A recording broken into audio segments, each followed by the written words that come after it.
good afternoon and welcome to the Sabi Sands, South Africa. It's turned out to be a beautiful day after this morning's rainy, drizzly conditions, and we are on our way to a lookout point where we can show you some of the beautiful clouds that are building to the south and the east. They could bring trouble, but for now they are just going to provide us with some beautiful scenery. Excuse me. Some giraffe tracks here. They look like they're from a big bull giraffe heading down the road, which is wonderful. I haven't seen a big giraffe for a while, or any giraffe actually. So wouldn't that be nice if we managed to come across him? What did he do at this junction?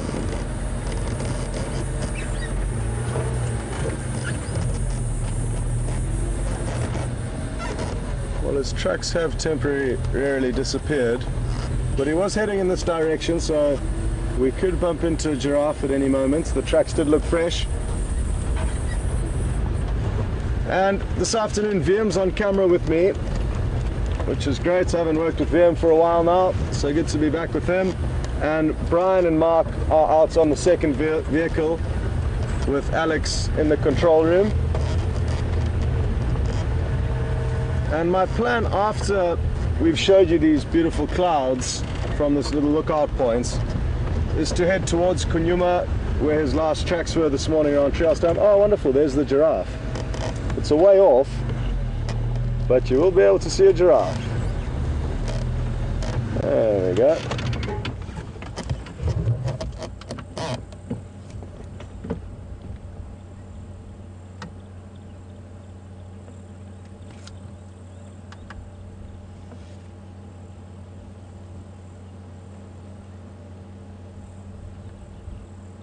Sadly, where he is there is deep into a block that we will battle to get to, but at least you got to see a giraffe, even though it is from a fairly great distance. Now I'm just going to pop forward a few meters and then we will be in the position where we can show you the beautiful clouds building to the east and the south. There's a massive cloud bank coming up from the east that should hopefully miss us, but only time will tell. But that right there is a serious storm brewing. It's just where it ends up, which, like I say, it's not necessarily going to be over here. Usually our bad weather comes from the south, but it can whip around from the east and then north of us, so anything is possible. But what a beautiful view we have from up here.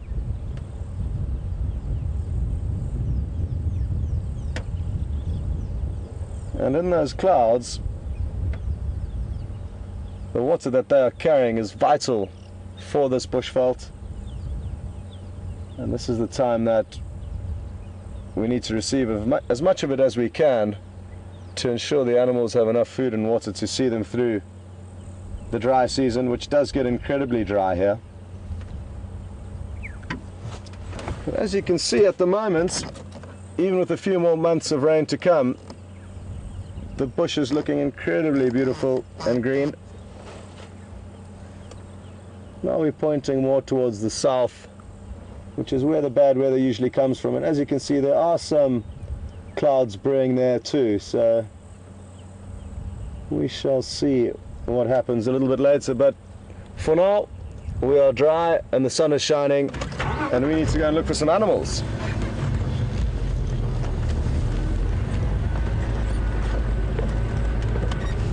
As I was saying before we stopped there, my plan is to head towards Treehouse Dam. We did follow tracks of Djuma, a young male leopard who had a kill last night, the remains of an impala kill, and he managed to finish that kill last night. When we went to the kill site this morning, there was no sign of him or the kill, just his tracks, as well as a lot of tracks of hyena that obviously finished off a lot of the bones that would have dropped down from the marula tree that he had the kill hoisted in. And then we followed his tracks about a mile to a dam, and at that dam we lost his tracks. We did a big loop around, couldn't see any of his tracks, so he could have just been lying up somewhere around the dam. So the plan is to head there, snoop around a little bit, and if we don't have any luck, we're going to head across to Arathusa, which is a property where sadly we haven't spent too much time, and it's for no particular reason. But I would like to get across there this afternoon to change the scenery. There's also talk of a female leopard there called Shadow, and she's very secretive, hence her name. And she's got a 5-month-old cub, and she was seen yesterday afternoon with that 5-month-old cub. So gonna head into that general area, and who knows, maybe we will get lucky. A 5-month-old leopard cub is a great age to be able to view them, because they're still very cute but also quite playful and curious. So a nice age to be viewing a leopard cub is around 5 months. I guess any leopard cub is good to view, but like everything in life, there's advantages and disadvantages to everything, and a slightly younger cub may be cuter than a slightly older cub, but then potentially less curious or playful.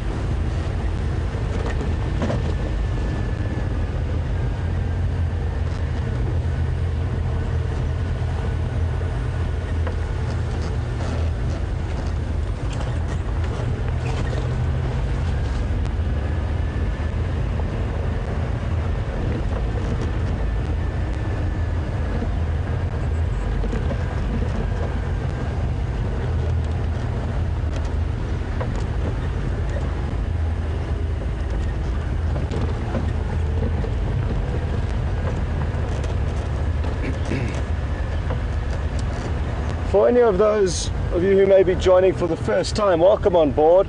Good to have you with us. And to all the regulars, welcome back. For the newcomers, it's important to realize that it's an interactive safari, so it's possible for you to ask me questions, or Mark, the other presenter, who on the content that each vehicle has. And you can ask both of us questions, and to do so you would hashtag Safari Live on Twitter, or questions at WildEarthTV on email. So feel free to send through some questions. We really do appreciate them.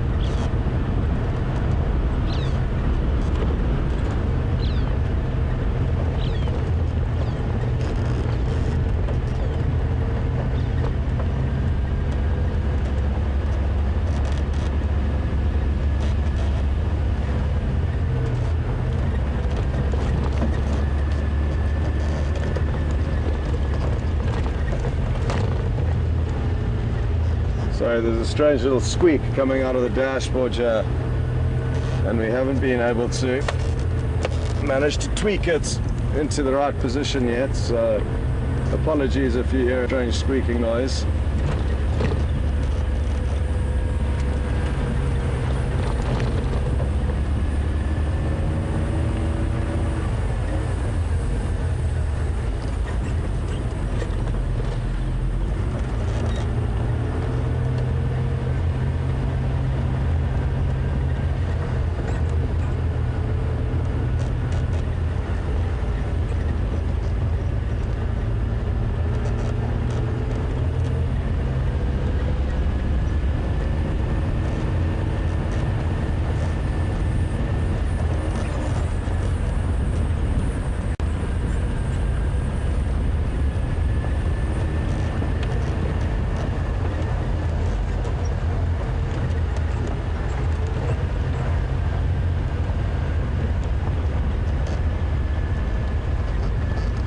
Going to get an update from the game drives quickly.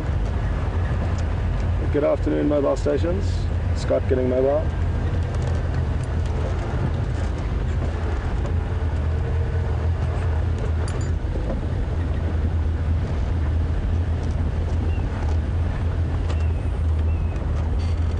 beautiful bird soaring up here. I'm not sure exactly what it is yet. I'm not sure if it's going to play along for VM.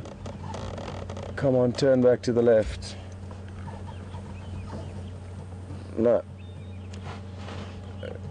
Sadly not. Oh, well done, VM. I've lost sight of it, but VM's done well to give you a few glimpses. Always worth taking a chance with the raptors. That they can quite often circle around, but that one was beelining off in a specific direction. But VM has found another one way higher in the sky. Let me get my binoculars onto that and see if I can hazard a guess as to who it might be. Whew. That is far away, as you can tell from the shot you're getting. When VM zooms out, you're going to get a good idea that it's just a very mere speck in the distance, and I cannot even hazard a guess as to what it could be. And that gives you a good idea right there of how far away it is. So we shall continue.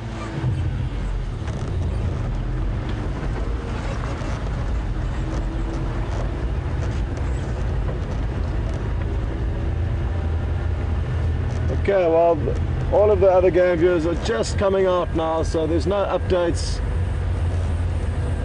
as yet.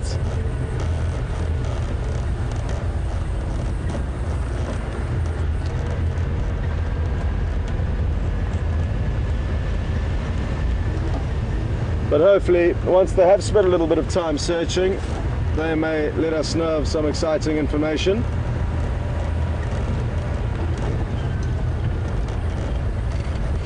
Which is so often the case. We do rely heavily on the teamwork and the fact that everyone is on the same radio network so that we can share the special sightings that we come across. Alone out here you would spend days without seeing the amount of animals we do by working collectively.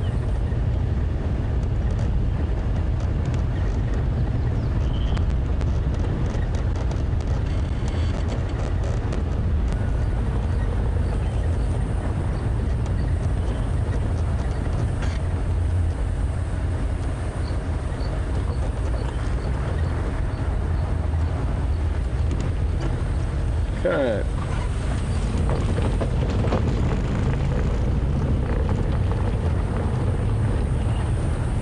Well, this road that we've just turned onto now will be taking us into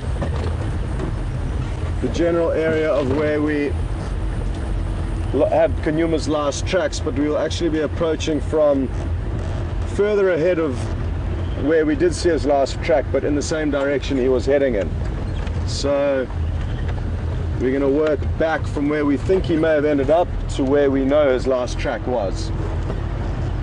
And if we don't have any luck after that, we will alter our plan, as we so often do, and go off and look for another leopard. Having said this though, and as I will often reiterate, we may focus a drive on looking for a certain animal that is typically hard to find, i.e. leopard or lion. Mostly the predators, as they are more rare usually and harder to find. But along the way, anything that we find or may bump into, we will obviously stop and enjoy. So it's not that we're only looking for a certain animal, but it is important to spend time focused on areas where you could find leopard, because if you don't do that, as the regular viewers will know, we can go for days without seeing drives even when we're looking for them. So without looking for them, you will really battle to see them.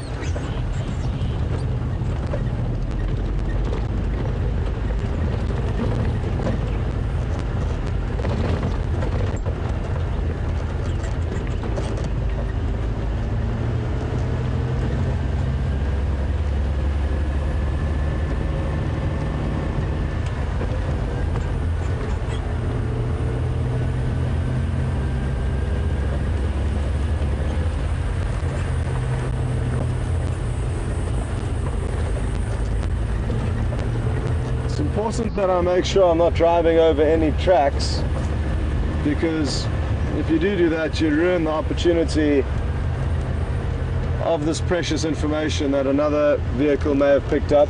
So I'm just making sure that any animals of interest haven't walked down this road,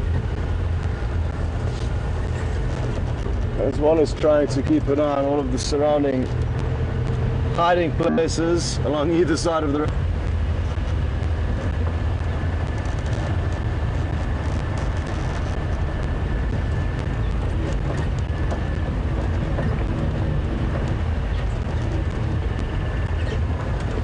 Oh, sorry there. Bit fancy. Oh.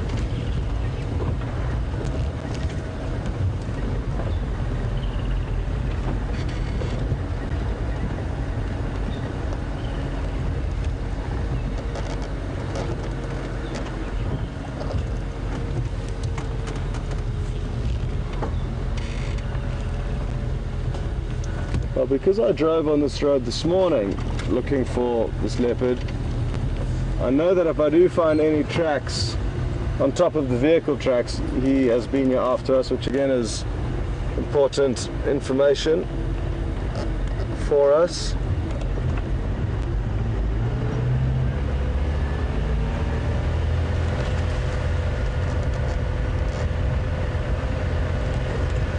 It's hard to tell how far he would have moved. They do have a mind of their own, and just like us humans, our mood and plans can alter drastically on the day. So the fact that he was very full-bellied, though, he had fed on an adult female impala for probably the course of 2 days, and due to that I'm hoping he hasn't gone too far. But nothing is cast in stone, so he could be anywhere.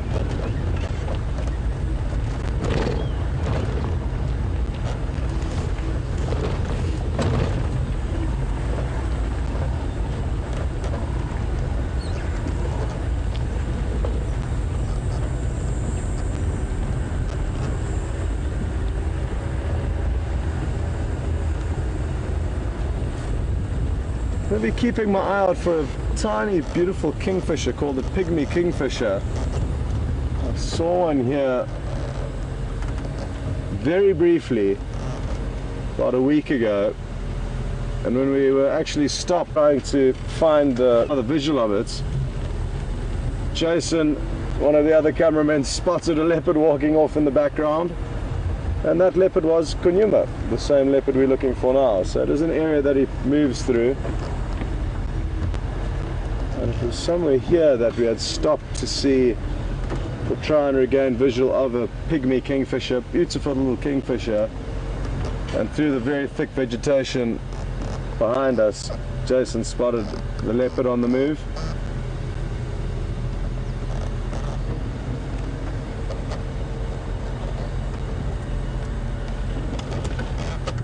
Well, nice and quick look at them because they are so pretty.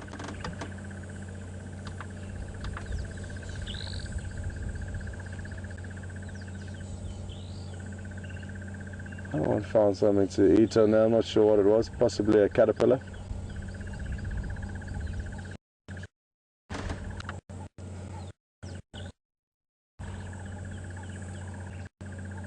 Sorry, I'm playing up, folks. Difficult in situations like this to be able to understand exactly what you're looking at, because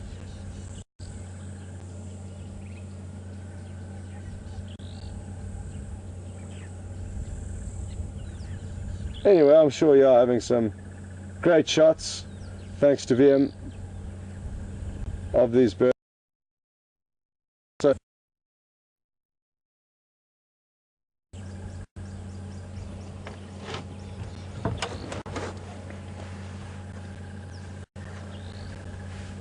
okay, folks, well, it looks like Kaz timing to head across to, for those of you who don't know him, get to meet him, and for all the regulars that do,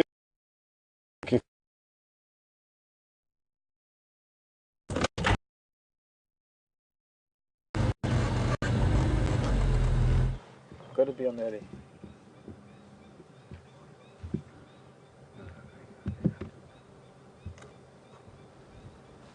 Timing is really, really important here, and there we go. We've actually done a great timing maneuver today. Welcome everybody. My name is Mark. Welcome to my world. Our world, actually. This is Wild Earth, the wild earth of Africa.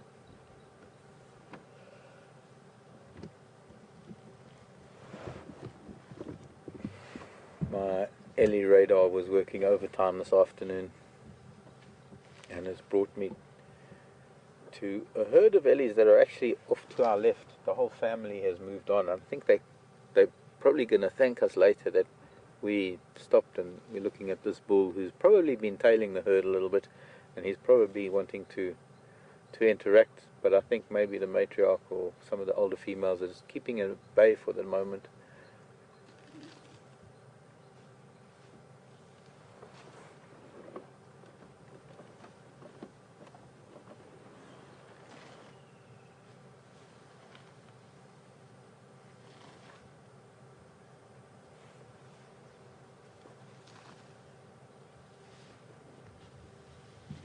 He's not even in must. I think he's probably just a family member. Hello, little boy. Yeah, they're heading away from you. They're probably glad that I stopped and then they could sneak off while I was looking at you. But he's not fooled. He wants to catch up with the herd. He's a late teen and maybe 20-odd-year-old, if that. It's unusual for him to still be that close to the herd. It's not impossible. There have been elephants that have hung around the herd into their late teens, even up to the age of 20. And he is tailing this herd. It's a small group of females. We found their tracks crossing Triple M, which was our western boundary, and they were too fresh to ignore, so we came around here and, well, I need to turn around with that. Looks like they'll be heading out onto Zoe's Road, out towards that clearing on Zoe's Road. And if you're interested, I don't have it. On the southern skyline, we've actually got a beautiful storm brewing, and just by the way, we're on a little track that leads to our mast, a little track that leads to one of our pieces of equipment. Fortunately, they're bypassing it so that they don't fiddle with any wires and things.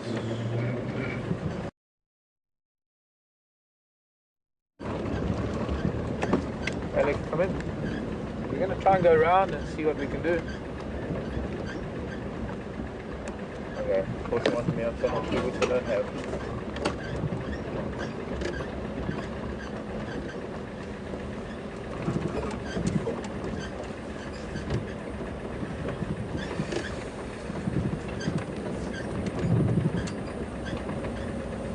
Now, I have to explain this squeak in the jigger. Probably picking it up. I can't deal with it right now. But it was an adaptation, or rather a modification that was made when Jigger was in hospital. And it's clearly a modification that doesn't work. So we needed something to retain the springs in the arms and back of the vehicle. And it looks like we have to redo that option. They're squeaking, I know it's kind of irritating, but there's little welds and things that I can't play with right now. So we're going to hopefully got the herd of Ellies that are going to maybe come out just around here as we get out to this beautiful big torchwood. Heading towards the hyena den, the old hyena den on Zoe's Road. By the way, while we're going to try and find these Ellies again, Brian is on camera this afternoon, and so is the thumb. Let's wait for some sunshine. Spotlight on. Catch him if you can.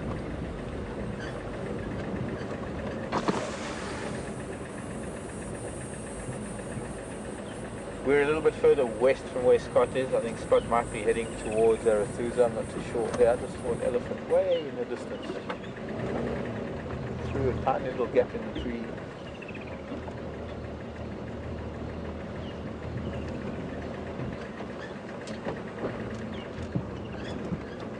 So they're still heading this way, but they... Yep, there's an ellie through there.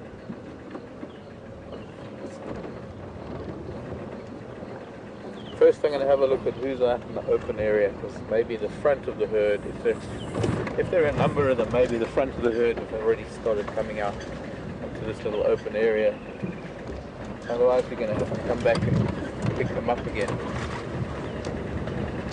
This is Djuma Game Reserve. This is a piece of the Greater Kruger National Park here in South Africa. There's actually the most amazing weather happening at the moment.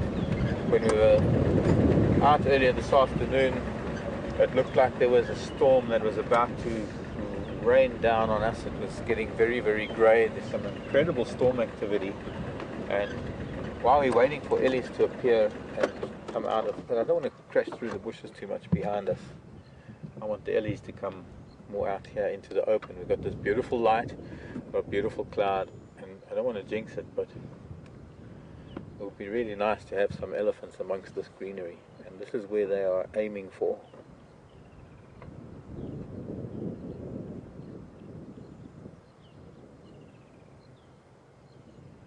There's another big mushroom of cloud that's building up in the south, but it's obscured a little bit by some lower cloud that's skimming across the sky with this wind that's coming in.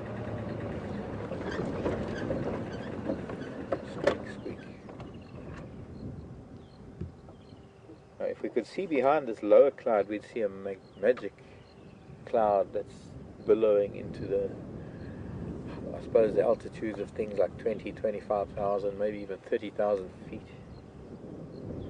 Very, very high, which indicates quite some activity underneath it.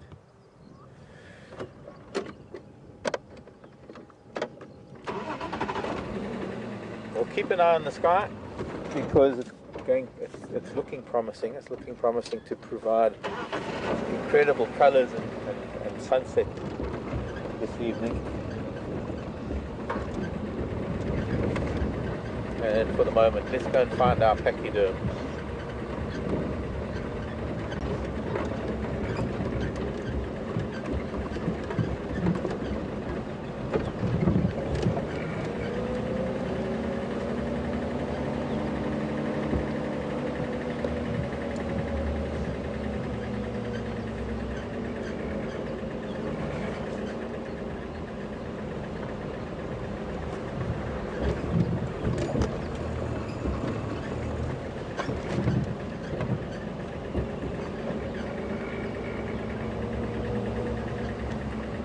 At the moment they're moving from the west to the east, so to get a good look at them with the right kind of light, we'd only really get their rumps.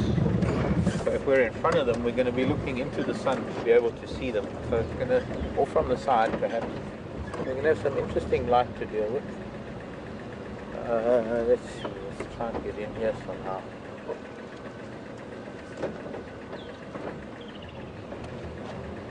Fairly slowly.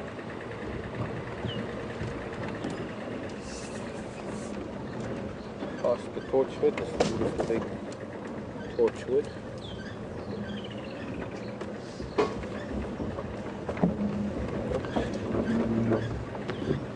The kind of thing that happened to Scott this morning.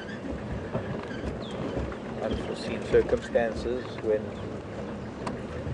you have a very, very hardwood broken branch with jagged edges, and you're turning the vehicle and you actually turn the tire into the side of a broken tree stump.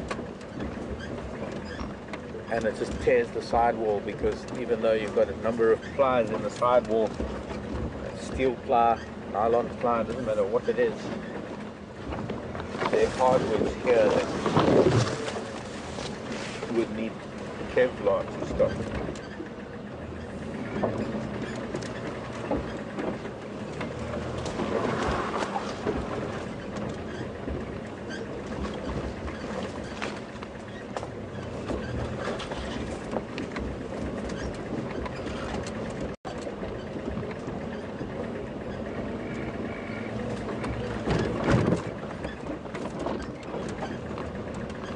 and the denser it gets in summer, the harder it is to see what's lying on the ground underneath all this greenery. So we do have to be pretty careful, and it could happen at any moment.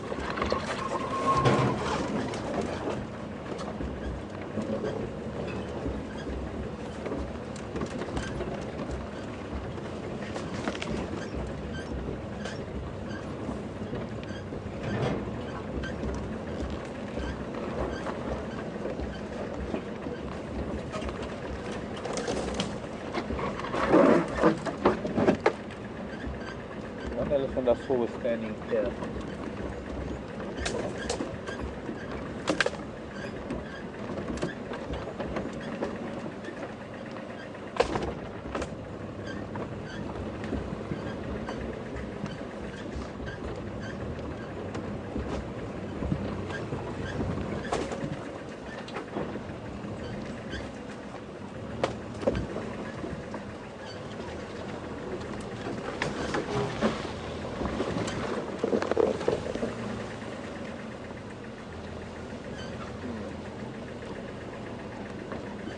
Move further south. The biggest thing about trying to find them again once we have to go off-road like this, because they were fairly far from the road, although they might be heading down towards it. The one thing is that one can't really travel in a straight line because you have to move around trees so much.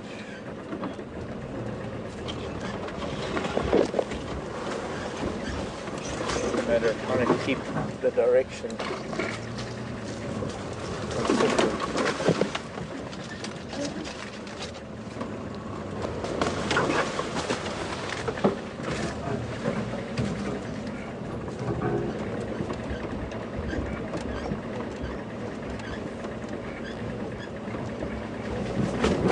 Okay. Down a little bit. Still there, Brian? Kind of.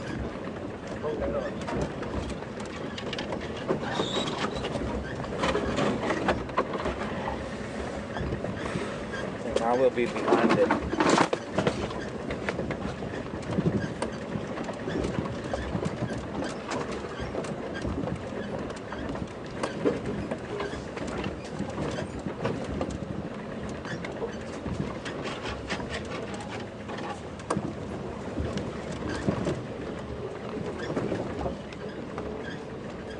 Hello, James.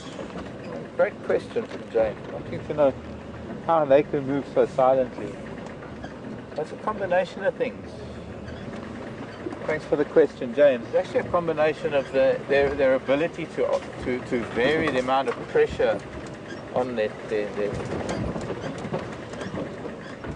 toes, because they're essentially walking on their toes, and they've got these muscular cushions. And I guess you could say that an elephant standing on its toes like that, but all of this mass in between the toes is a mass of muscle and the ability to manipulate how much pressure they put. So when they put their foot down and they feel a stick or something underneath it, they don't apply so much pressure to that part of the foot. I was going to say it also has a little bit to do with the time of the year. Obviously in the dry season it's a lot different. I'm going to just follow my tracks back down a little bit and then head back to the road. I think by this time, after trying to find them in here, they probably moved out, having moved east. We'll just find our way back down to Zoe's Rebecca's road.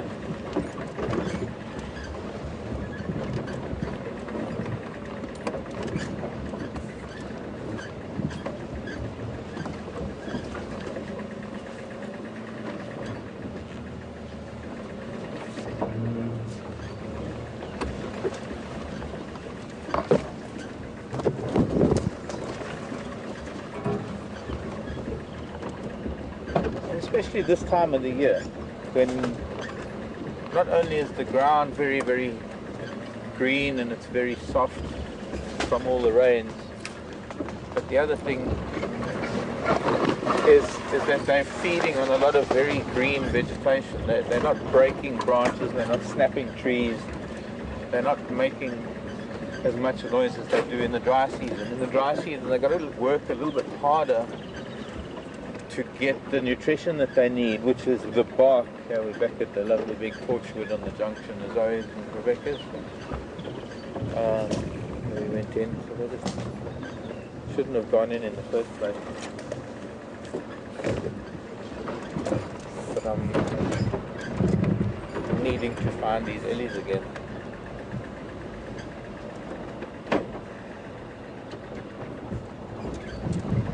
But also, I suppose it's in their best interests to be quiet. Hello. Kudu running on.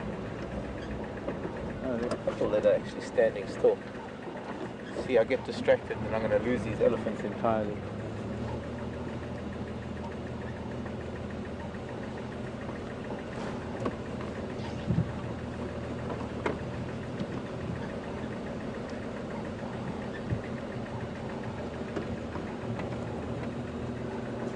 Out there, that's nice. And those two. Another female that stopped and looking at us, but these two are on the sea. As soon as we stop there. Fourth to the left.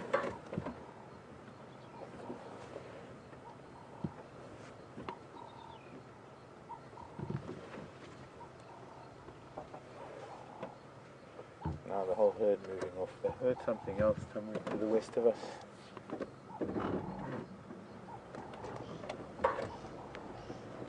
White tails disappearing into the distance.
That cloud's starting to build up more, and so is the other one that we had in the northwest, or rather the northeast.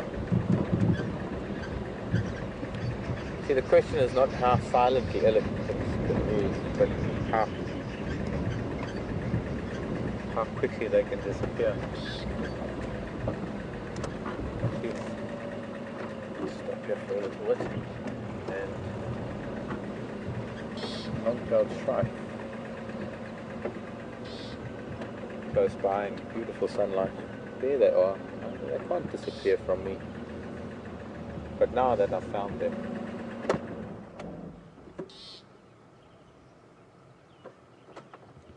yours come in? Is that you on Rebecca's road? There's a Colombian dwarf here. Just a little bit more south from here.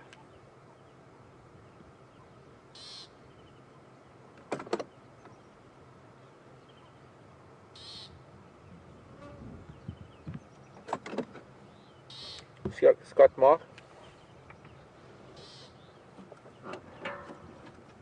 Yeah, I've got a Colombian dwarf on Zoe's road.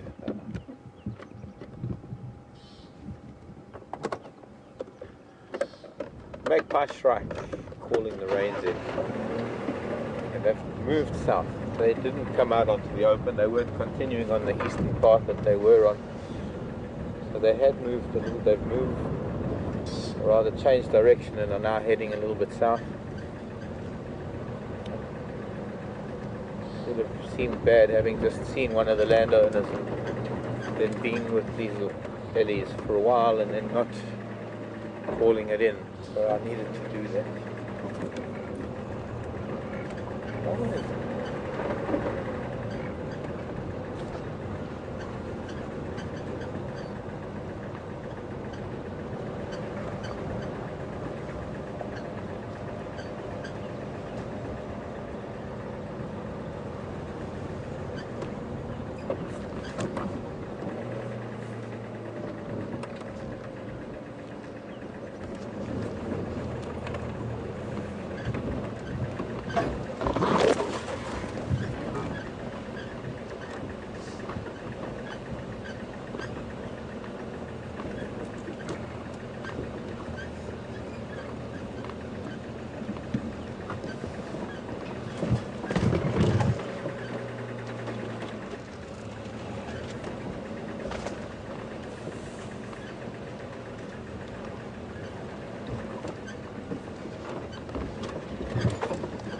might be one of the matriarchs, one of the big girls of the family. It's not a very large-bodied Ellie, but she's clearly not a youngster. There's a little calf just behind her. Oh, sorry, ladies. I'm not doing that on purpose. It was an accident. It was a dead piece of wood. So far, she's okay with us coming in like this. And all we've got to do is really just stop here for now. Got a bit of shade, and we've got to let the rest of the herd catch up and sort of come past us. There's a lovely big termite mound, and there's certain species of grass that grow on termite mounds that she or they might come to like to feed on, and a couple of calves just off in the bush. I want them to just get used to my presence, that the fact that we're here with them. They've heard us before, twice, 3 times maybe, as driving past. Might be why they're now quite relaxed. Just also they know that I don't mean any threat. I'm not here as a challenge to them or after anything other than sharing their space and sharing their time and being able to experience their presence.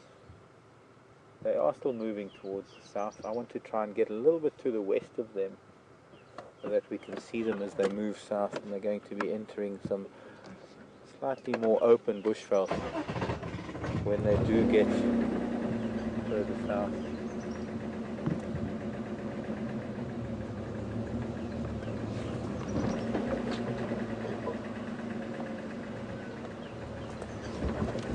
But for now, we're going to take the little bit of open ground that we have to try and keep up with them. It's been a bit difficult up till now because the way the herd has been moving has been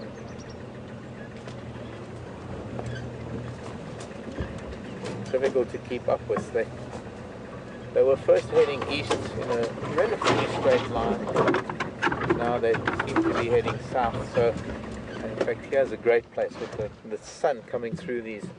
Those are the first two to cross our line to the south. Lovely light with the sun coming through the grass heads, bottlebrush grasses. One of the calves. Now another 2 calves are going to come through the gap.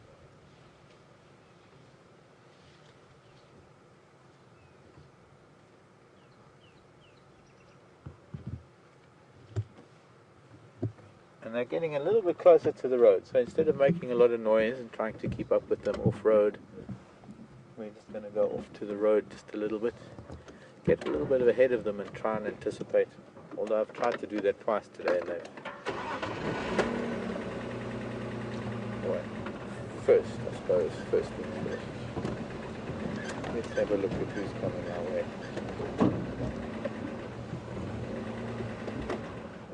This girl, there's still another big cow. Gee, where do we look? In front, to the side. Maybe with this cow and her calf, there's a lovely calf coming through. And it'd be better to let them pass us and carry on with the herd. Especially because this little calf is going to start panicking now. It's picking up scent. And Mom is here off to the left, so... Oh no, sorry. I'm making a mistake. Mom is actually at the termite mound.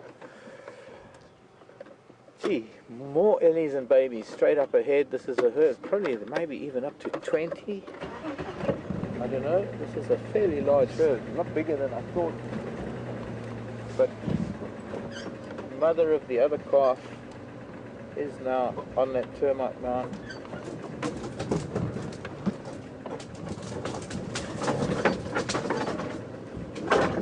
Baby's a little bit nervous. Sorry, girl. I'm sorry, Mama. Sorry. I'll stop. And then you can stop. The noise of that stick hitting the vehicle wasn't agreeable. This little one also wasn't fond of that.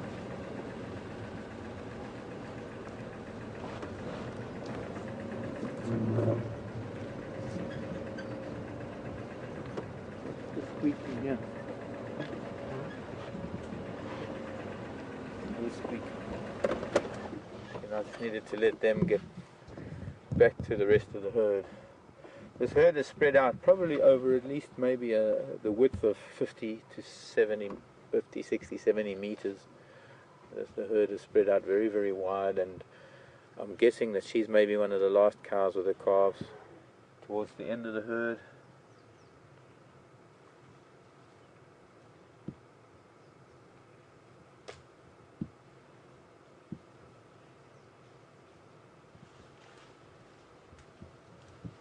She's keeping perfect time with her calf, who's directly behind her.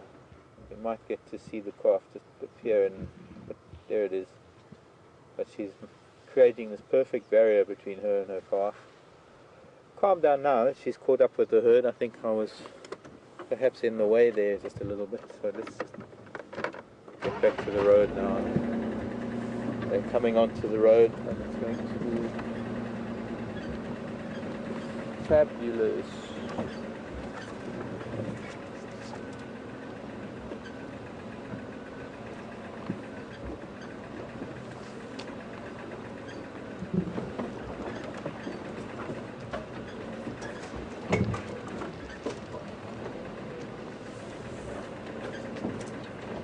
Crossing the road, almost making a beeline towards Treehouse Dam, and what's so strange is that all the storm activity that I was anticipating earlier this afternoon has dissipated and has disappeared, and now there's almost no sign of anything.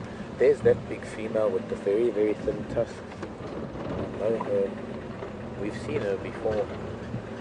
So here we are with probably the entire herd coming to cross the road, so everybody want to.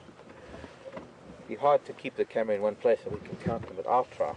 You can pan the camera. I'll try and keep in touch with who's going across. I'll make a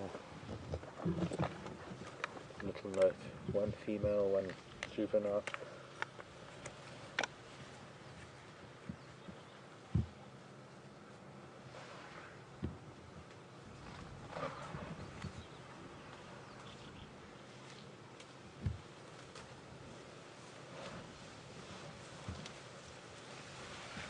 Now the whole herd's got a message to cross. It's going to be very hard to count it.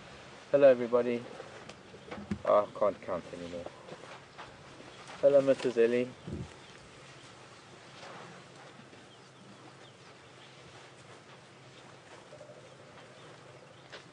She just rumbled. She's just telling her calf something. Okay, they're counting.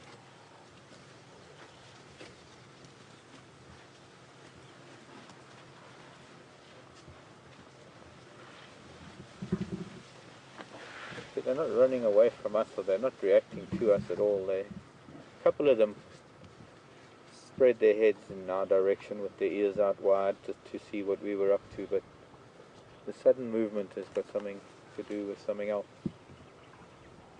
And these are a couple of bulls that are, apart from that big cow, but this is a young bull that's at the back of the herd, and then there was that other bull that we were with that I think is still following.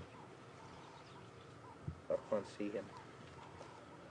I was trying to sort of tick off males and females and calves and mamas and aunties, and suddenly my vision was filled with elephants, so I got no way of knowing. But I'm guessing there may be 12, 15 ellies or more, maybe even 20.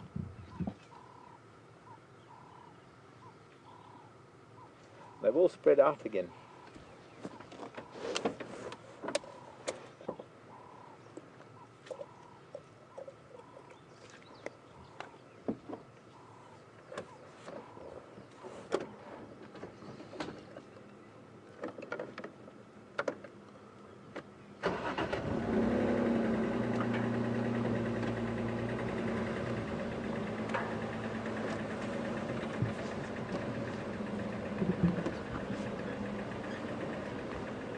Hello Kim, there's some of the bulls behind us. Let's try and turn around. Hello Kim. Kim in California wanting to know if elephants have defined territories or if they just move where food and water takes them. Actually neither. Neither nor neither. Neither of the two, Kim. There's some of the bulls, more family crossing over there. Oops. Increasing the number of ellies that are in this breeding herd is made up of a number of family units, a number of matriarchs that are traveling together with their offspring and their offspring's offspring, and just all cousins and aunties, and the flow is still happening. So some of them are coming out onto the open that I wanted them to earlier. I'm glad some of them listened. You know, what's the use in communicating with elephants if they just ignore you? These children at least coming out onto the edge of the open, giving us an opportunity to just try and follow them. These are all little boys. These must be the... There's another bull. Still more elephants coming from the east, the west. They're heading east.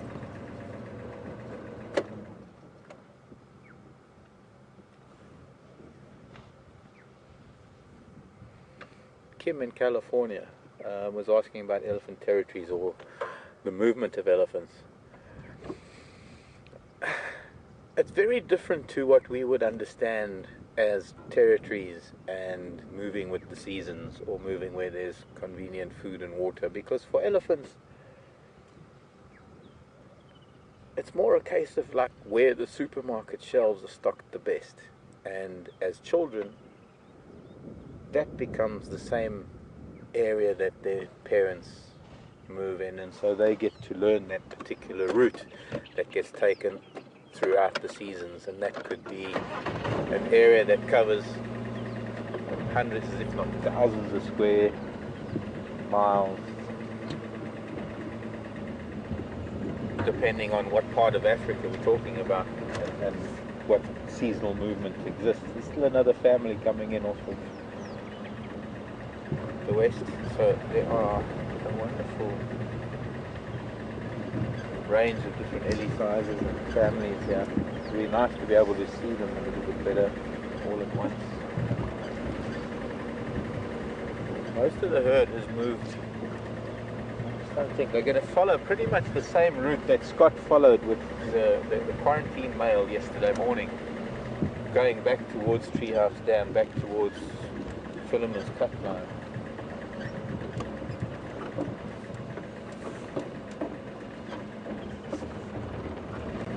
I don't want to be right in the middle of all of them because I don't want to disturb them, but there's still looks like one last family group that's tagging along behind. They're about to cross this road now. She's still feeding on some of the grasses on the termite mound. So we'll wait for her and her calf to come through, and maybe by then we can take a detour and go around onto Zoe's road, or rather down to Philemon's cut line, and there's still another herd, another family group, probably the 6th or 7th crossing the road up ahead. Well, there's only one answer to this. They're actually starting to run. There's a gathering somewhere.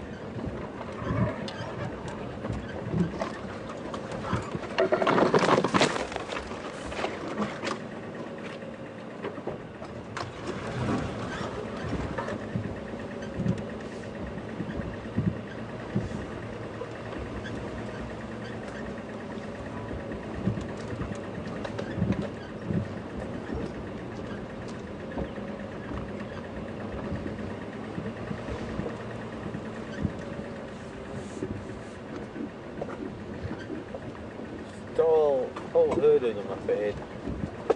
Another 7, 8 with a big bull, 9, 10, 11, 12, 13. So I think we're sort of well over.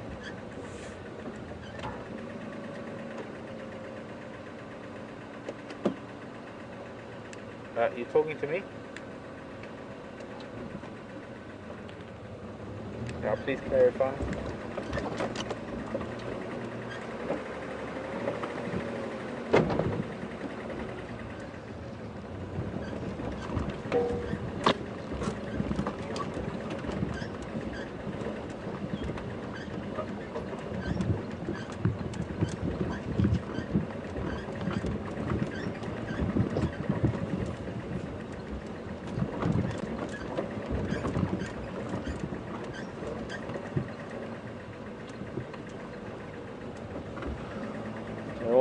west again. They've come around this drainage line.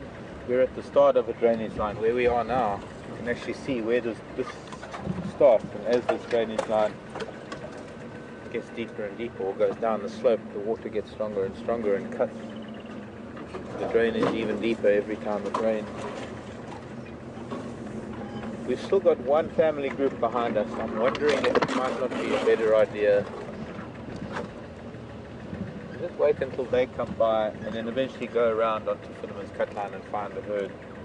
It's going to be quite intensive to be driving after an entire herd of ellies and scaring the children and doing untold, not damage, but just maybe it's not worth it to go and chase after an entire herd that are clearly on a mission to get somewhere. It looks like they're hot, they're bothered, they want to get to water. We've still got a family group.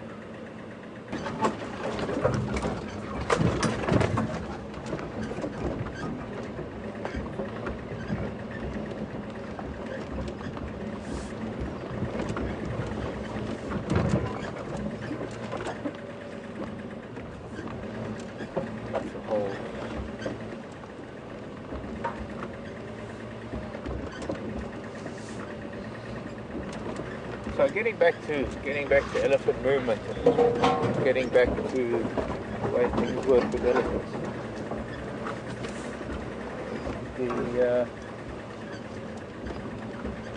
The seasonal movements that elephants follow are the way their ancestors covered extensive different habitat types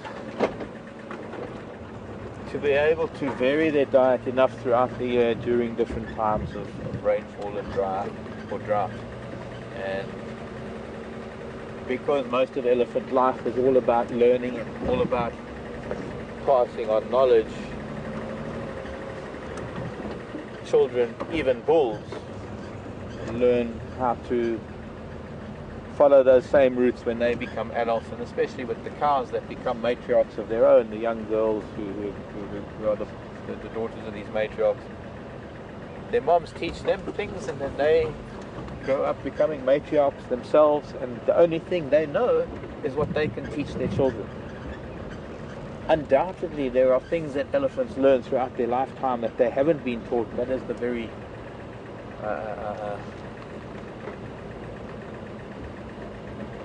purpose of existence, is to be able to absorb more than what you're given or more than what you can learn. There's got to be enough of an intuition or rather an intuitiveness for every individual creature to be able to go outside the box and experience something for itself, because no two circumstances can ever be the same. So you can teach as much as you want, but there's nothing to replace experience.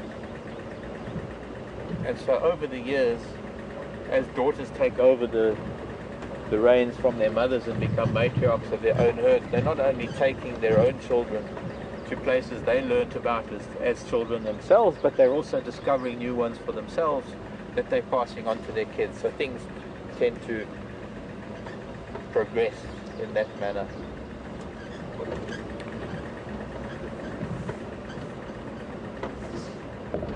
For the last 2 decades, I think it is, there's been a project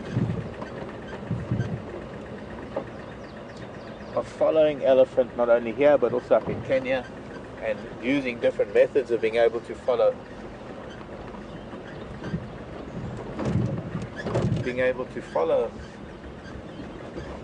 elephants, but be able to satellite record their movements to such an extent that you can basically map their daily positions.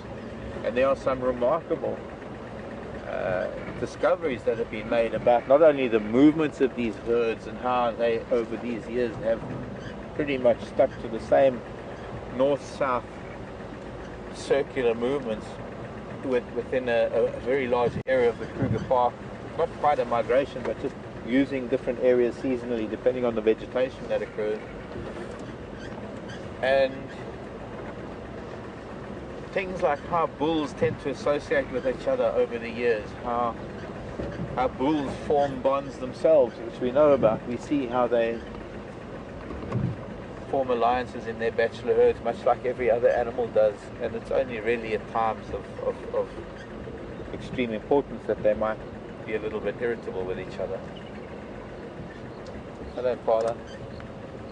Big rams. Let's have a look at sky while we're here. To the west, over the mountains, is a big storm that's already broken up and starting to collapse, but that must have been a big mushroom earlier today. Nice herd of Impala bachelor boys that are quite peaceful. What's of most significance is this big storm that is brewing to the south of us behind these two dead knobthorns. A lovely breeze that's coming in from the south.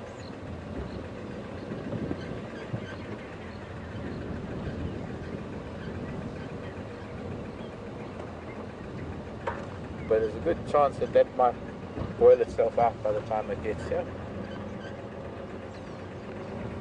And there's another storm that's already rained itself out, that's moving off the river. And the other thing of significance this afternoon, as far as our weather is concerned, I'm not a weatherman, but I just see what we're lucky to be able to have 360-degree skies in the northeast.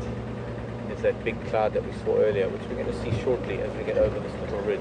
And I'm also hoping that this is where the ellies, not here, but a little bit further, where the ellies are going to start coming out. And I'm hoping that inshallah they head to Treehouse Dam for a swim because it's hot. They thirsty. And they want a mud bath. And there's a special mud bath at Treehouse Dam that they enjoy, that they've created actually.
The other interesting thing about this area that we're going into right now is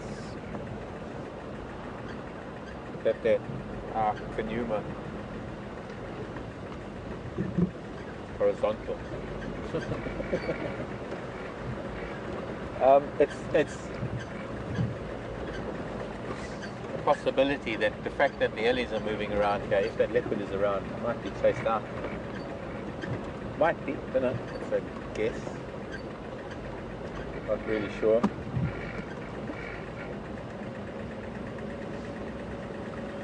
But I think Scott might have come and have a look for him earlier, and we're going to do the same. But I'm just hoping and praying. And there goes a little raptor, like a lizard buzzard.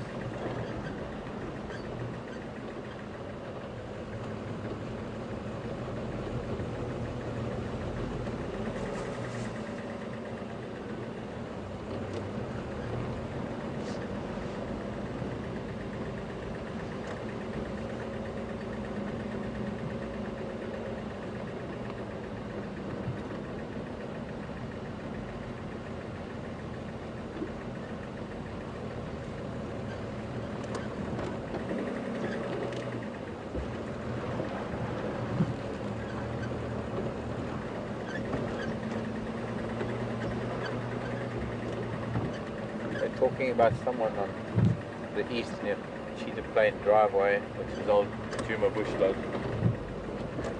They're talking about she. I wonder if it's Karula.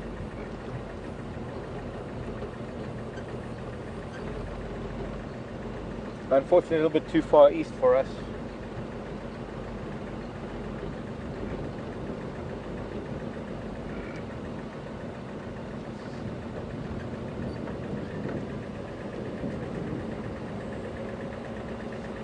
there's some interesting things to learn about elephant movement here in the Kruger National Park. In fact, there was a post today by a group that are studying the elephants, that have a number of collared elephants, and we might be very lucky to actually find some of these collared bulls and cows. I don't think any of the cows might come down to the Sabi Sand, but I know that some of the bulls do. I might be wrong. But the SaveTheElephants.org is the organization, and I believe they're in the process of changing the name. Michelle's been running this for many, many years, well, 20 years nearly. And the Timbavati, collared ellies that are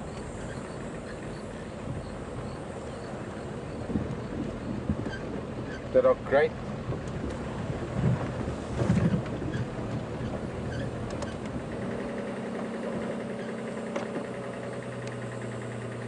Alex, come in.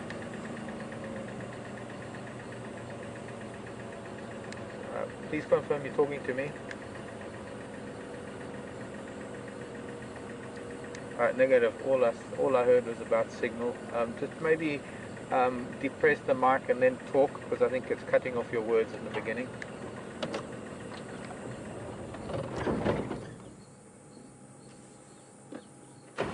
More gas, less clutch. Sorry, I've got a fright there. Scott and Alex are battling to get, well, Alex is battling to get signal from Scott, and for some reason it's not working, so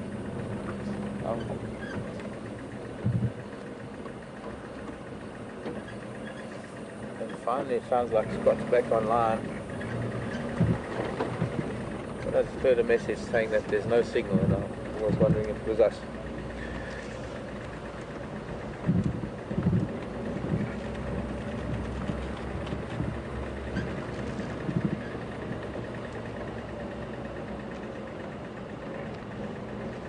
So elephants are going to be coming through here sometime soon. We don't want to miss them. There's going to be 20 or 30 of them, but it's still a little bit early. They're coming through quite an area of bushveld where they're no doubt feeding, and they might have trotted across the road rather hastily, but once they got onto the other side of the road they actually slowed down and went back to feeding and moving as elephants do.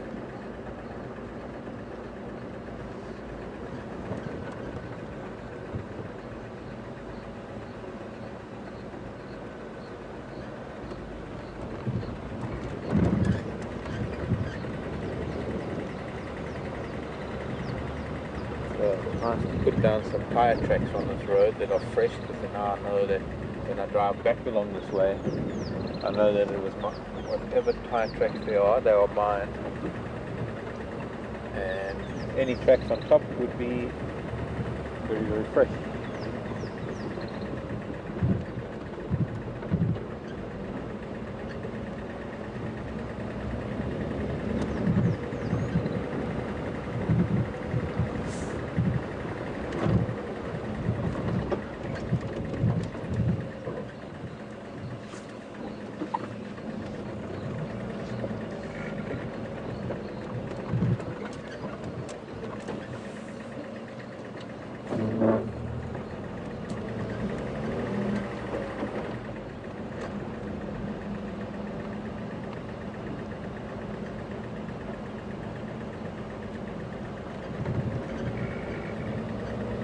There they are.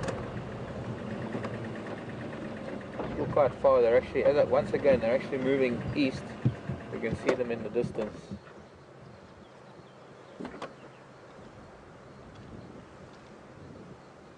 They're not coming towards Treehouse Dam. They're actually heading towards Rebecca's Road, which means that they're now on course more for Gowrie Dam than anything else. I know that area. There is an old bumpy track that goes along that drainage line to the south of them that we could get to see them. But we will get to them. I'm trying to keep track of them for you for this afternoon. It's my Ellie afternoon. Please give me a break. While my Ellie radar is working like it is, let's use it.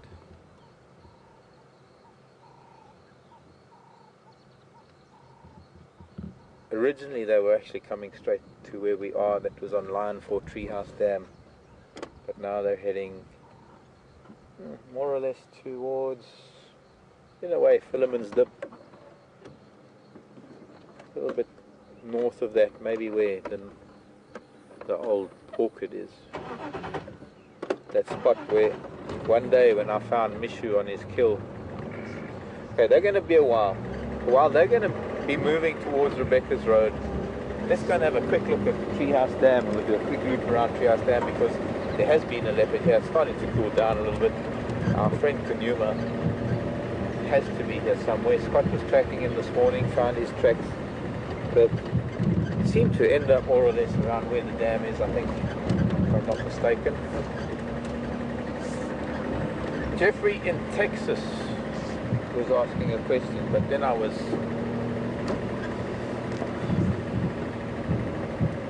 uncanny that when the question comes through, suddenly there in the distance I saw the Ellies. We will catch up with them again. I can't resist doing a little loop around past Treehouse Dam. Sadly they're not coming down here. It would have been fun seeing the babies playing in the mud, but they might still be doing that. They might still head to Gowrie Dam in a little bit, the Djuma waterhole. So now I just have to remember, what was Jeffrey asking? Jeffrey in Texas. Jeffrey, nice. We're getting a few questions from Jeff lately. If I may, Jeffrey. Ellie's in distress. Thank you, Brian. Lucky that I have someone with a memory on. And that's okay, thanks Alex, I got it. Timing sometimes doesn't work with questions because when I see something, my brain switches off. Have I ever seen an elephant in distress? And have I ever seen other elephants come to assist it? I've seen a number of clips on TV, and I've seen a number of films on it. But I have to be honest. No, I've never really seen anything like what I've found in clips. Sometimes clips that are posted on my Facebook page, or clips that people bring my attention to. Personally, I've seen adults helping little ones, but never in the circumstance that they become panicky and it becomes a sort of do or die moment that they're going to rescue the car. One will see that all the time when it comes to herds, and one of the reasons why I want to spend so much time with this herd is because I know they've got to get to somewhere this afternoon, and it's not here at Treehouse Dam, so maybe it'll be, if we're lucky, Djuma Waterhole or Gowrie Dam.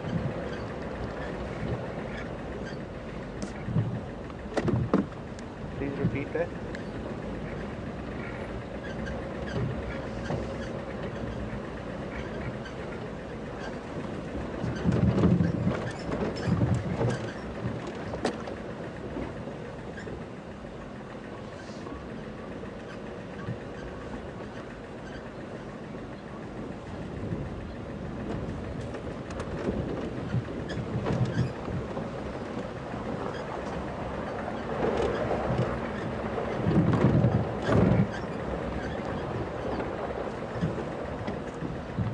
When you get to spend time with the elephants, follow buffalo.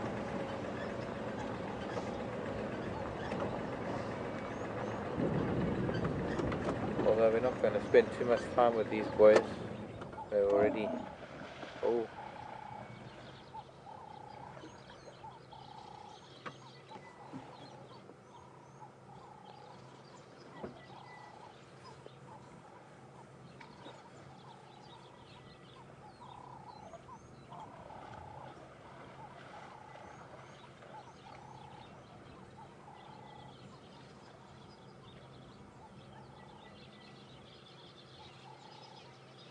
There's a little bit of tension here with the boys.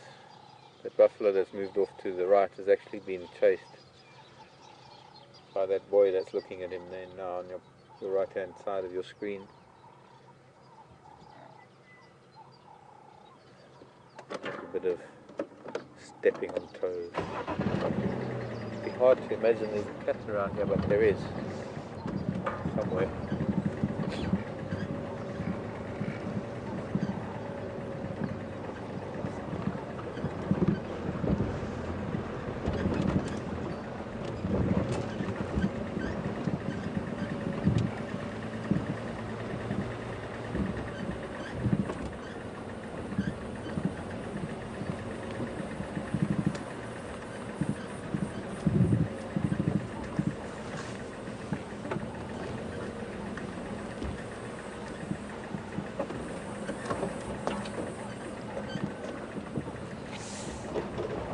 find a leopard, we need to find western shade, rather eastern side of the trees from the western side. So the termite mounds, the eastern side of the termite mounds, like that one. You cut under there. Although I keep guessing here with cats.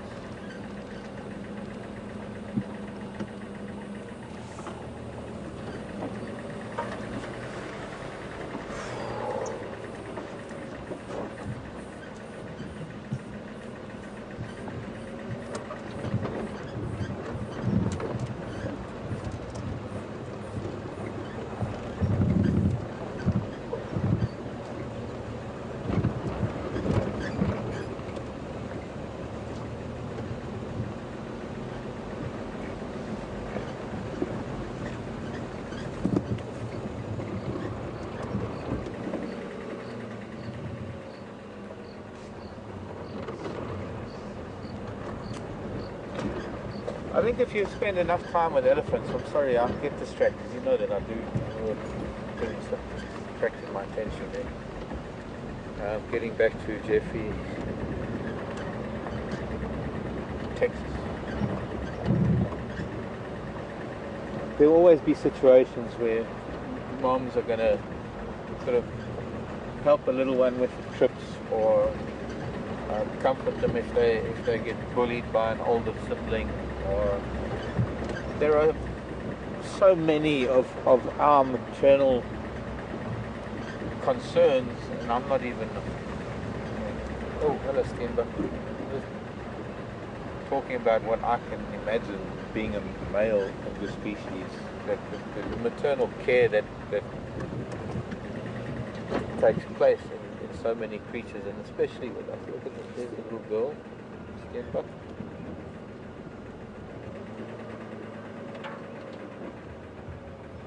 Well, that's the little boy that we're looking at. She ran away. The little boy Steenbuck. Oh. He's looking to see where his wife went to.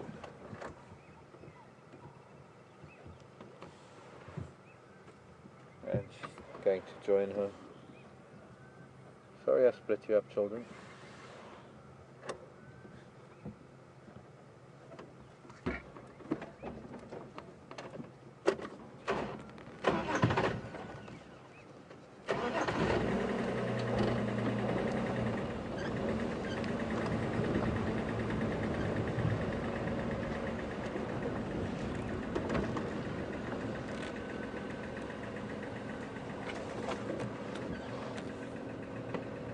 Looking into the sun, hard angle for Brian,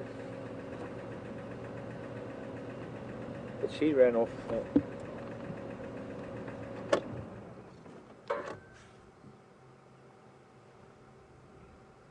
And actually now he doesn't know we're watching him, so he's just carrying on doing what we don't often get to see Steenbuck do, because they're very shy.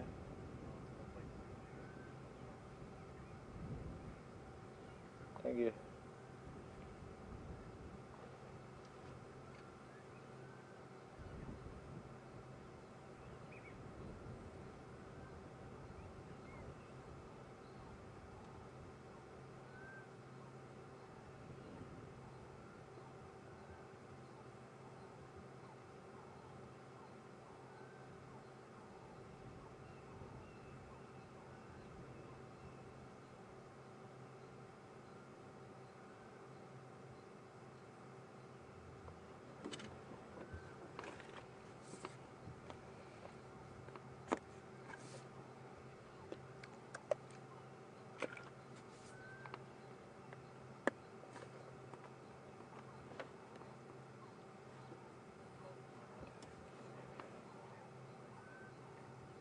Look, and just if you can come to this female redback shrike close to us, sitting here, although she's seen me pointing at her, she might fly, fly away. Okay, we have elephants to find. No. Well, we just have elephants to reunite with. It's all about being little bit, killing a bit of time until they become more accessible, I suppose. Until they become more viewable. I also don't want to give the impression that I'm hounding them more. Oh wow. Okay, I'm not even telling you what Scott's got. You just can go straight to Scott, and I'm going to try and find elephants because this is going to blow your socks off. So Scott's finally got signal, and I'm not even going to waste time on this. Bye bye. We'll see you later when I maybe have the Ellies again.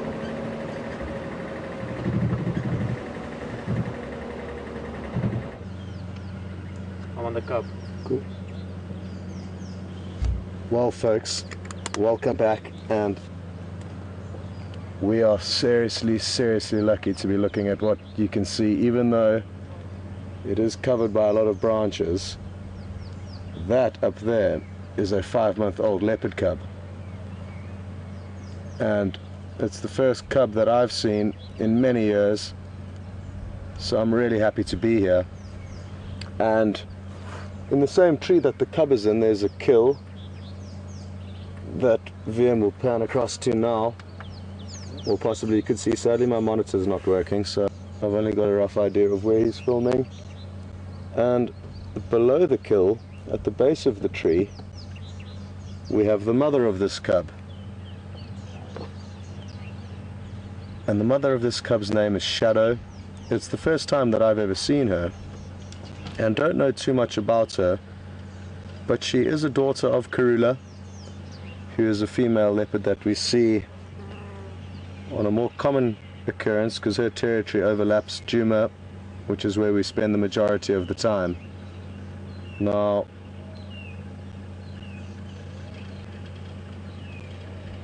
hopefully at some stage these animals will move ever so slightly, and that way allow us to give you a better view. Sadly, from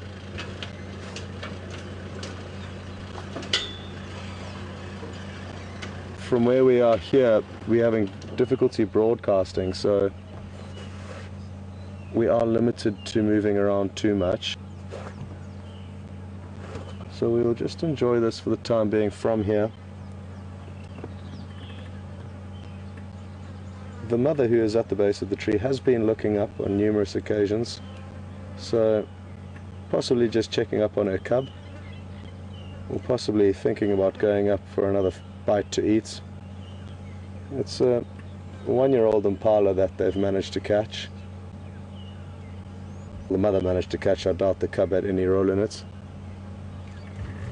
What I'm going to do is potentially risk moving. If we move further away from the kill, we may have a better view of the cub, because we'll be slightly more elevated from further away. So I think that that may be our best option at this stage.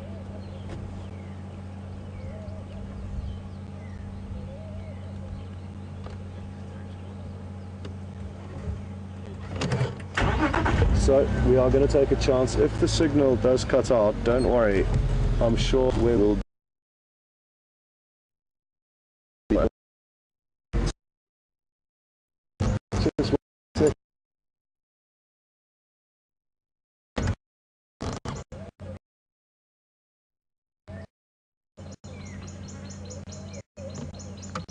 Okay, wonderful. Well, VM giving me a thumbs up, so hoping got a view of the cub from here.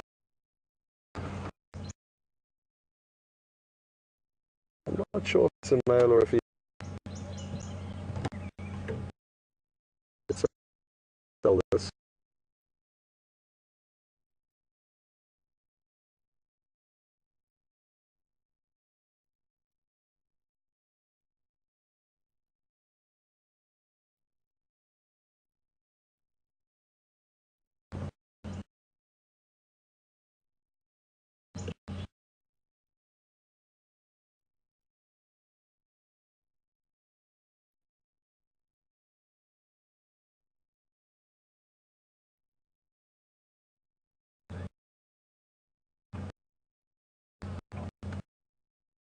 Worked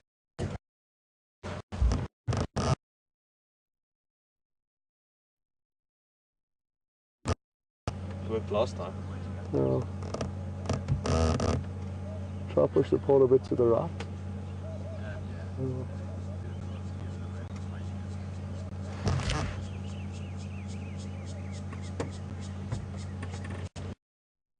Incredible how sensitive this level.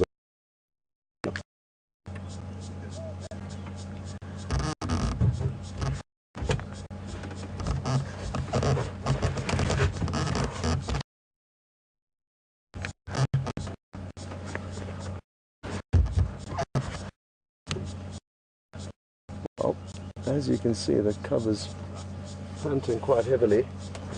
And understandably, it's probably got a full belly, as well as the fact that the sun is beating on it. Sun A causes positions, so the benefit of being a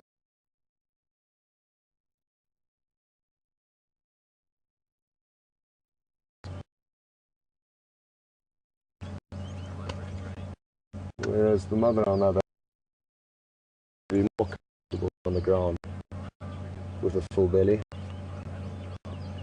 It's a tree she's just kill into. It's common that they avoid them into trees with this obstacles, but maybe this is one of her characteristics. I don't know this leopard, and each two have their own fun.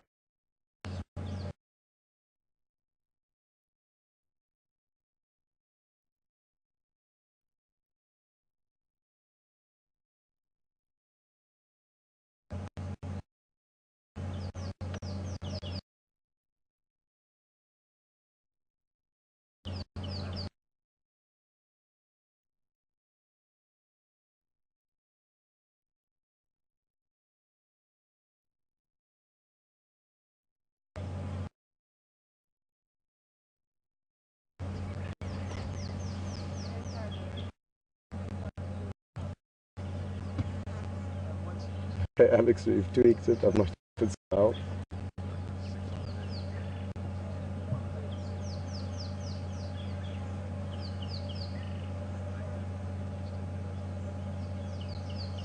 Well, I must commend whoever did find this kill. They did very well.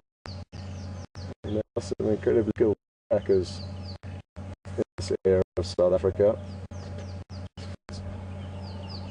And even if she had dragged the kill across the road to bring it here, it's still quite a way, or quite a tricky area to track it in.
Jambo Rafiki yangu. Hello, Mr. Ellie. Yes. Hello, big boy. Shake my hand. I'm not here to do anything, but that's really remarkable that you have come to say hello like that. Hello, big man. You can get some of those ticks under your arm if you want.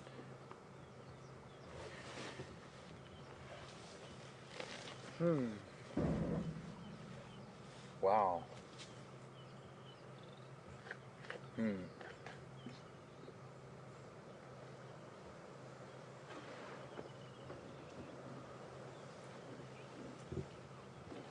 kind of like a speechless moment, you know. Nothing one can really say something like that. This is the boy that we saw earlier when we encountered the herd for the first time. We actually saw him first before we encountered the herd. So what this is telling me is that we've caught up with them, but we're right at the back. We've come up Rebecca's road and we caught up because he's tagging along at the back. I think is the same bull. Be quite coincidental if there's another bull around, but it does look a bit bigger.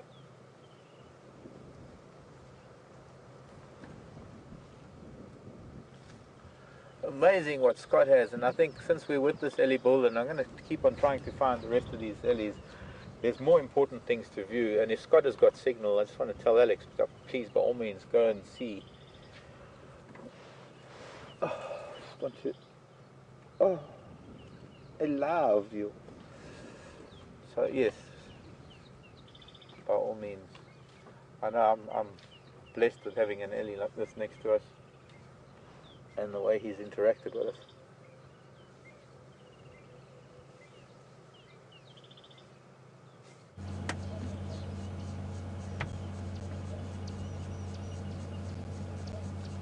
Welcome back, and thankfully we have managed to get an area where we've got a better view of the cub. We are a little bit further away, but we've certainly got a clearer view of it for now and better signal. So we've got lucky again for the time being, and let's just hope the signal holds. It really is bizarre how it ups and changes, but for now we are good. If they do move towards the kill, we will have to reposition and, excuse me, slightly change our plan, but for now we are good.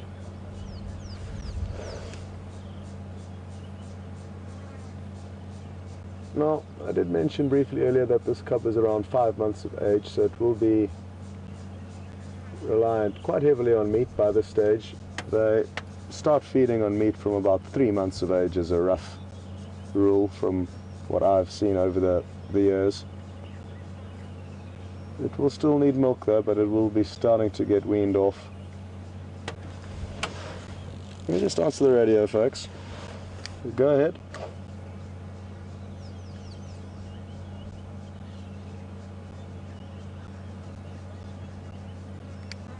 Another 10 minutes would be great. We've only just started broadcasting now because I've been looking for a spot with signal. So another 10 would be great. Just another 10 minutes would be great. We've only got signal now, so I haven't been broadcasting since I've been here.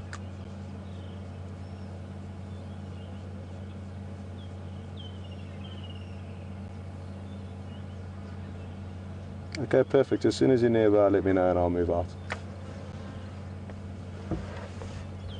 Well, that was another game view, and understandably there is a huge demand by everyone in the area to see these animals. There's a lot of different guides with different guests that are all going to try and have a quick glimpse of the sighting, and due to the fact that there is a young cub involved in the sighting, unlike most where 3 vehicles are tolerated, or 3 vehicles per sighting as a general rule, with small cubs it can be as low as 1 vehicle per sighting, and in this case, because the cub is a little bit older, they've allowed 2 vehicles per sighting. So another vehicle will be in about 10 minutes and then we'll move off. But what great quality this has been to be able to see this young leopard cub. It's the smallest cub that I've seen in many years, and they really are adorable. Also good to see another adult leopard. It's only the second female that I've seen since I've been here, and interestingly enough it is the other female's daughter. So Karula is the one that I have seen more than any other, or the only female I've seen, and now one of her daughters, Shadow, who I think is around 5 or 6 years of old, 5 or 6 years of age, but I'm not entirely sure on that. So Possibly somebody could double check that and let us know. That would be greatly appreciated.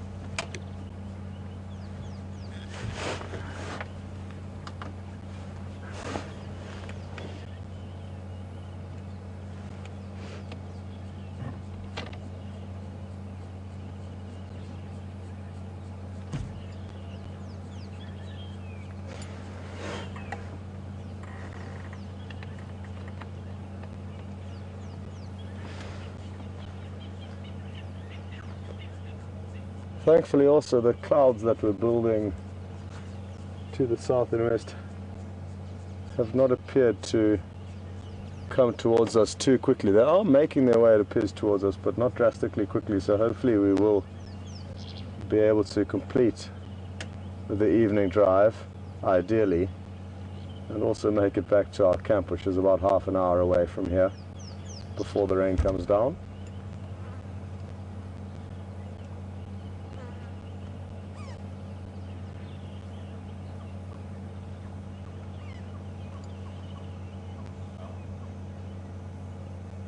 And another reason why this cub may be up the tree, it's not just because it's small and therefore it's easier to get comfortable on smaller branches. As you can see, it is very comfortable now. Its mother probably wouldn't be able to pull that off in this tree. But another reason why it may well be up there is from a safety perspective. By being up the tree, if any hyenas or other predators that get attracted to this kill from the smell, by being up there already, it's far safer than being on the ground.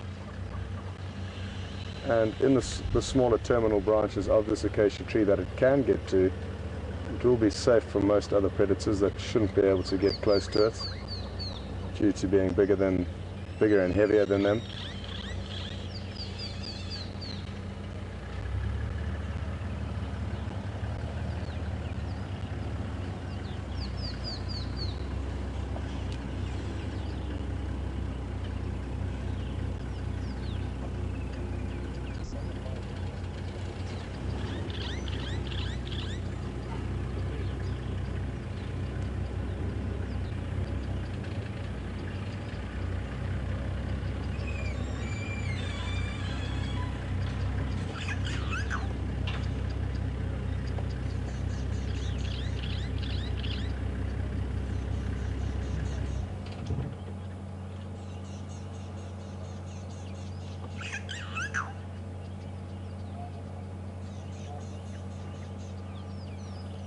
I wonder what happened to this cub's siblings.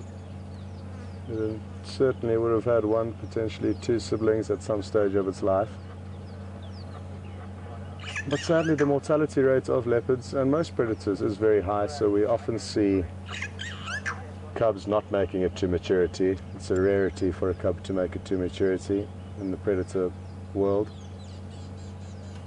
So, and this one certainly isn't through the gauntlet yet. When they get to about a year of age, you can kind of assume that they're going to make it from there on. But anything up to that year of age point, they're very vulnerable.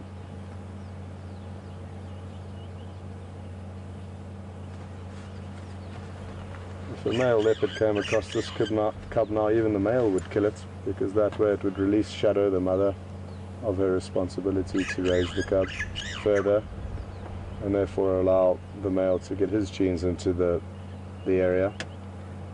So even their own kind will kill cubs and cause trouble for them, which is the way nature ensures that only the fittest and strongest survive, and importantly here, that genetics are spread effectively through areas and not concentrated, which could lead to greater issues going forward.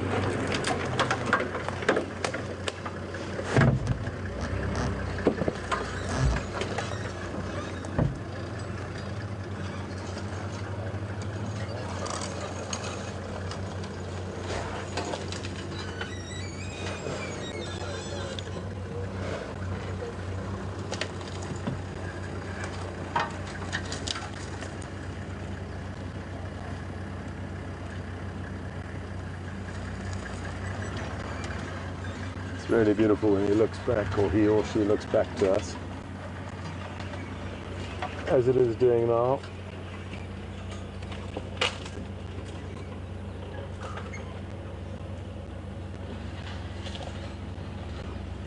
We're very lucky to have the sunlight working perfectly in our favor, causing the little glint you can see in its eye.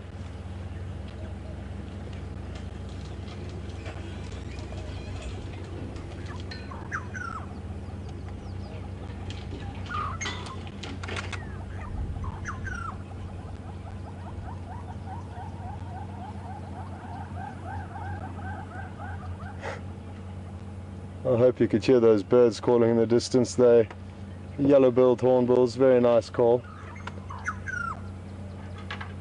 Sadly out of shot though, because they do perform a serious maneuver with their wings as they let out that call. But I have managed to show some of you once or twice, but I would like to do it more often because it is a very comical call to see being executed.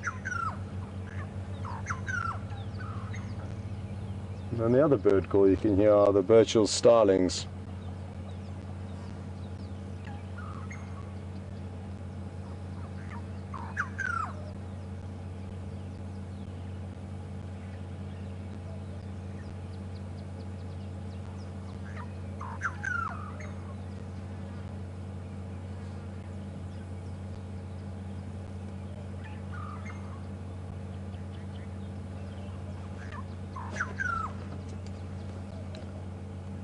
A station looking to make the way to Shadow. There is only one vehicle here now, the other vehicle left, so you can make your way straight in.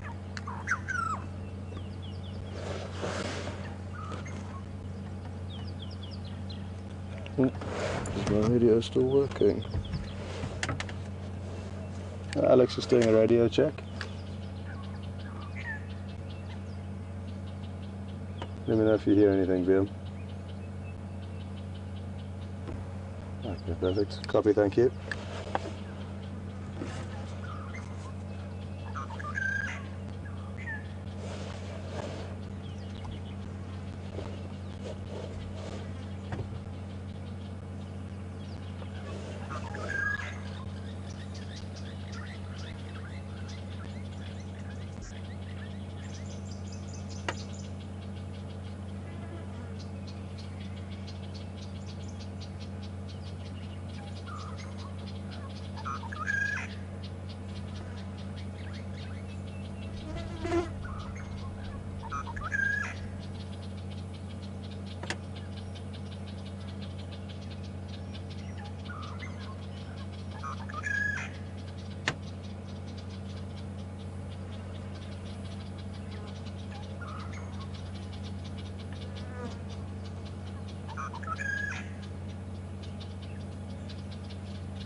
I'm just wondering what and when either of these two animals are going to do a maneuver, because as soon as they do, we are not going to be able to capture any of it. It's either the female, the mother, going up the tree, we will not be able to capture from where we are, or the cub making its way towards the kill. So for now though, it looks like, oh no, just saw a little bit of movement from the mother, and she is letting off a yawn, so I think she may head up this tree short. Along the way there we may have some trouble, but once we get there it will probably be better. So let's just see how this for us. Will mean we won't have a great view of the cub, but we have viewed it in that spot for a while now, so let's see if we can mix things up a little bit.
You okay there, Liam?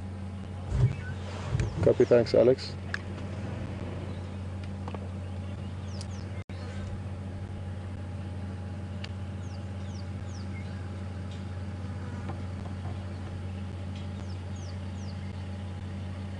Okay, well, she is certainly looking more alert, and typical behavior for them to both yawn and groom themselves before going up or getting mobile.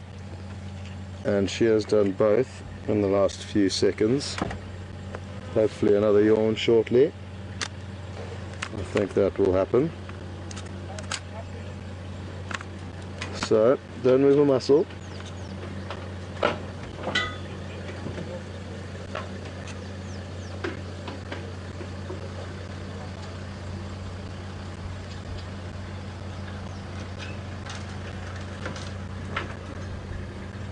And thankfully we didn't have to move out of this sighting because the other vehicle that was only here temporarily did before we needed to. And that is why we are still here, which is a great fortune. And we're going to get it to, we're going to see her going up this tree very shortly. So, there's a little yawn.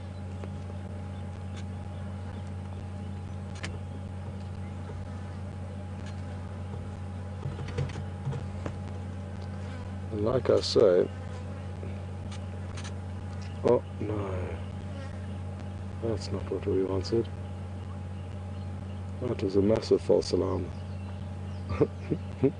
But she's still looking up there, so hopefully she will continue with the initial plan to go up and feed.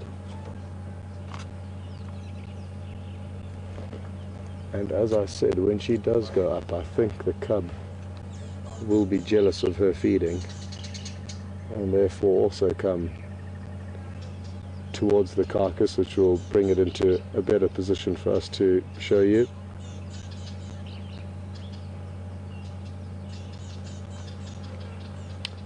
Beautiful dappled sunlight coming through onto her coat.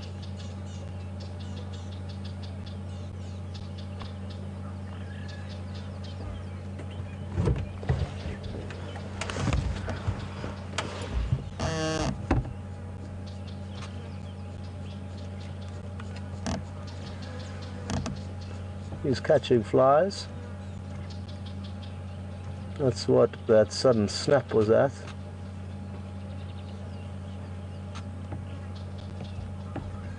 I wonder if she got it.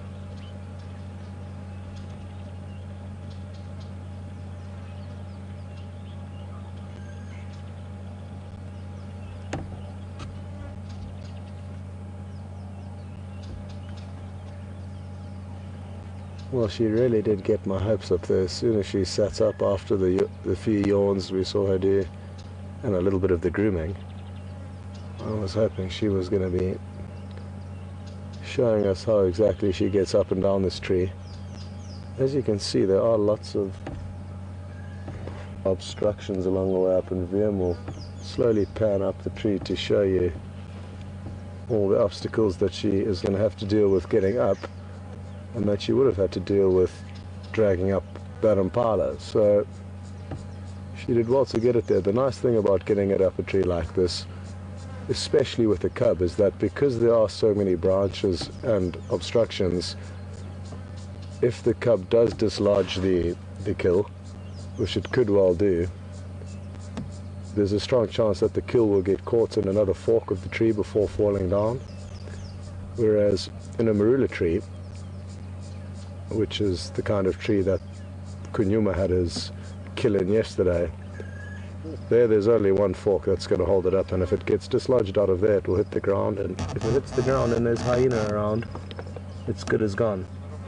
So, possibly a tactical move on behalf of the mother, putting it up a tree like this, because as you can see, that impala is gonna in all likelihood not go anywhere. Even if the cub does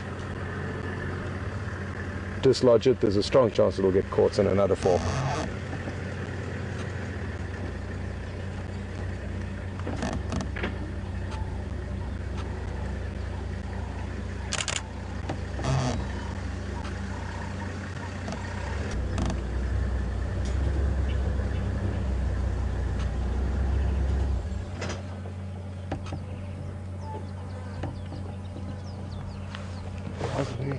How are you doing?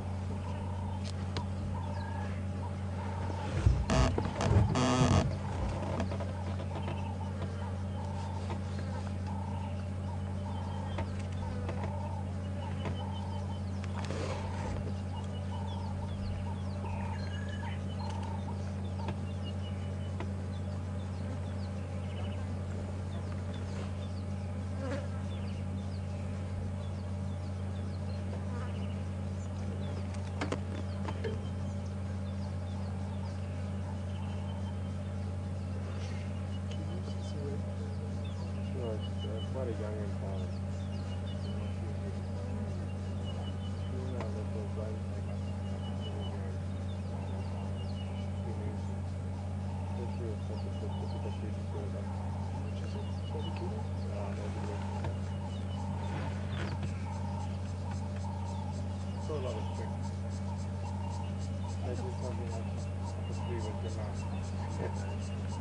A lot of people have been asking on Twitter and email who gets to name the cubs, and it's usually the guides within the area that the cubs are seen, on the property that the guides work on. So they collectively will obviously put a few names forward, and a group consensus is usually met as to who thinks what name is the best. But it does vary from area to area. That is simply how it's been at lodges where I've worked in the past. So in this case, because we are on Arathusa, and Shadow is seen mainly on this Arathusa property, it will be the Arathusa guides who get to name this cub. And usually cubs are named once they gain independence, or rather are forced out by their mothers.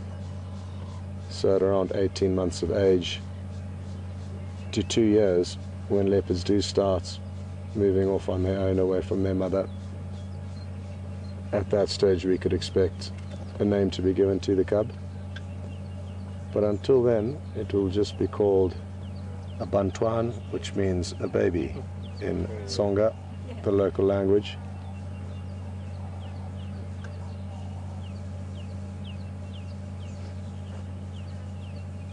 Every cub, as soon as you saw them, you wouldn't have a reason to name them, because they wouldn't have spent time in a specific area, which is often why leopards get the names they do. In this case it's different, it's more because of her behavior, the mother, and she is called Shadow, and that's obviously because her tracks are seen a lot, but she manages to evade being found. So usually the area that they spend time in as they are becoming independent, and or a characteristic of their behavior, they could be angry, they could be shy, they could be secretive. So all those kinds of traits could lead to another name being given to them.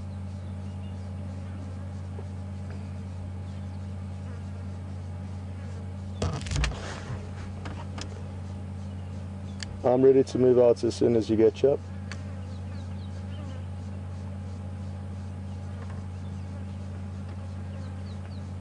Copy, thank you very much.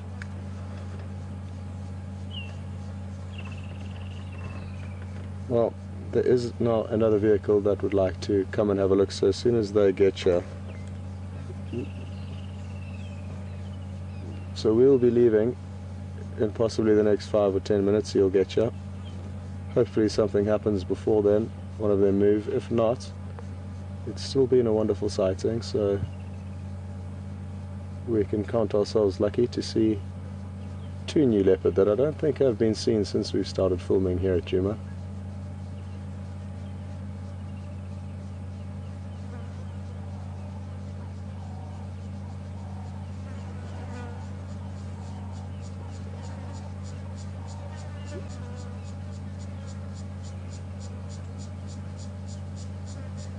what we'll also think of doing in the next few minutes before we go is going back to the position where we did have the best view of the cub, and that way give you one last look at it before we head on.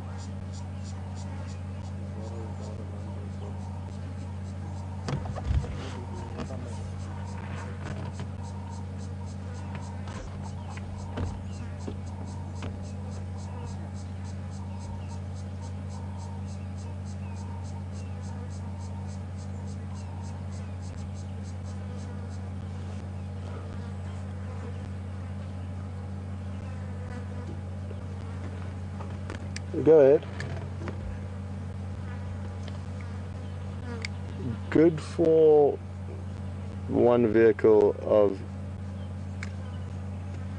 the shadows down on the ground, good viewing for one, and the cubs up the tree also good viewing from one, but from further west.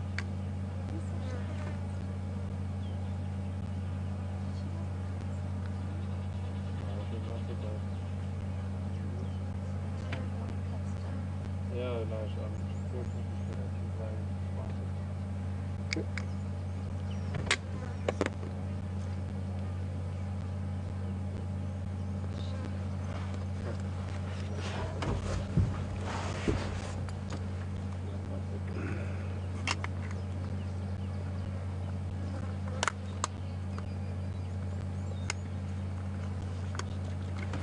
I'm going to move forward. Cool, Louis, enjoy. I'm going to move forward so you can give you here and then I'll head out.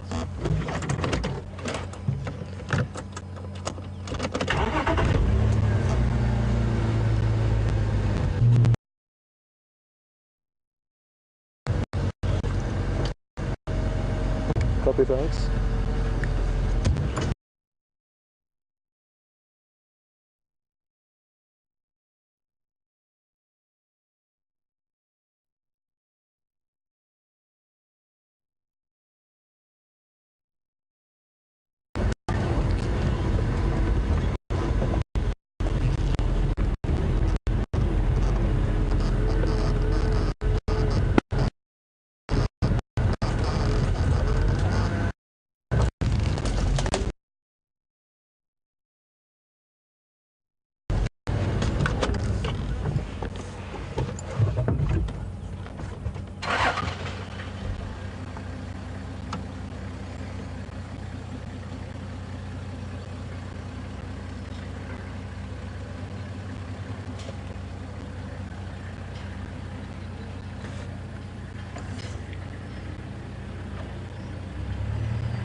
How's that shot looking, Liam? Good? Yep. Such beautiful clouds behind it, the dark clouds, which I'm sure are giving you a great shot again. Sadly, my monitor is making its own rules at the moment and not showing me any picture for the majority of the time.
Alex, I'm going to be moving out of here in the next few minutes, so just to let you know, maybe we can switch back to Mark, as my signal is probably going to deteriorate when I start driving.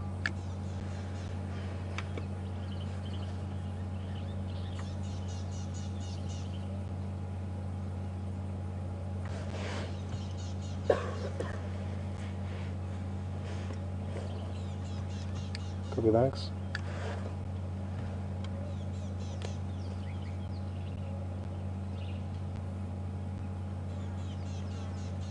Okay, well, sadly, our time is up, and we have been very fortunate the way things have worked out this afternoon, because we have spent a long time here and been able to show you some great views of both the cub that you're looking at now and its mother, Shadow. And hopefully in the coming weeks we will be able to spend more time with these animals.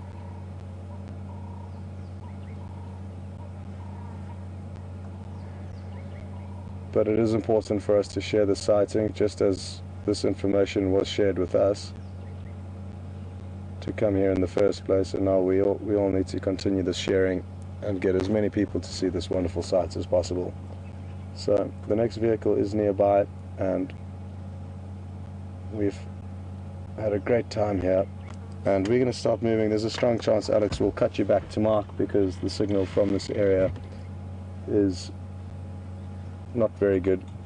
We are on our westernmost boundary, and now that the cub's turned its head away, I think it's the perfect time for us to carry on and possibly switch back to Mark, depending on what happens. But I hope you've enjoyed this, folks. It's been a wonderful, wonderful sighting, and great to have 2 new leopards seen, one of which is a little youngster. First one I've seen in ages.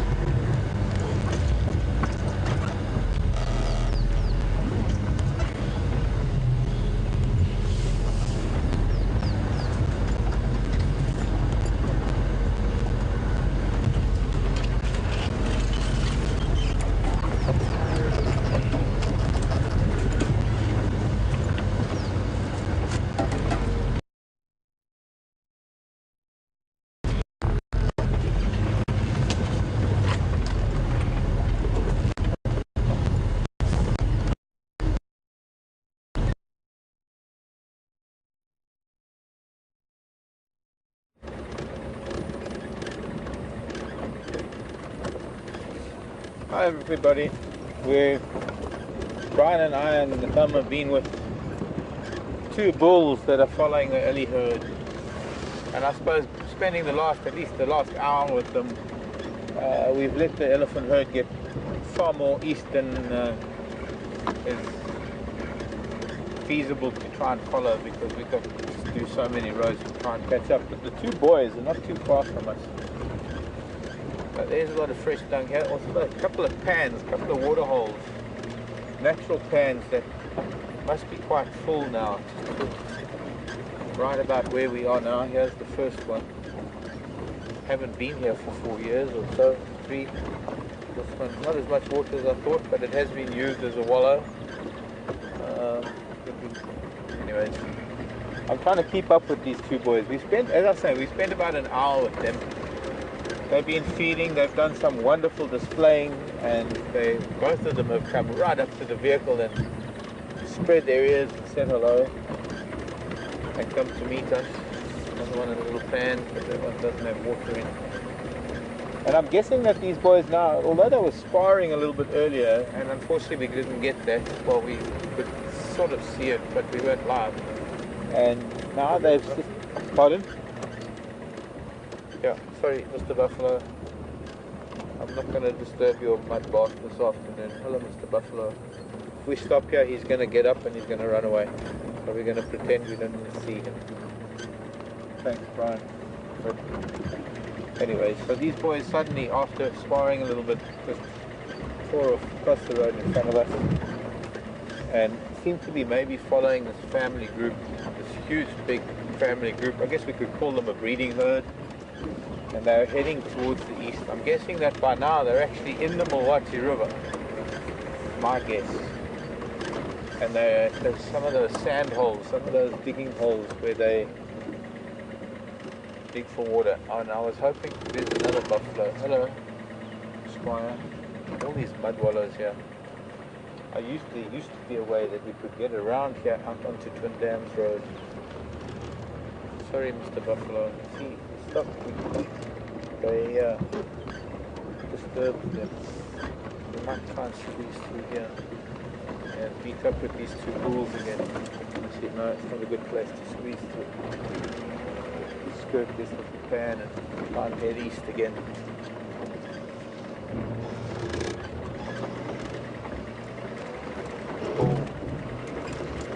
We don't want mud like that. Definitely not.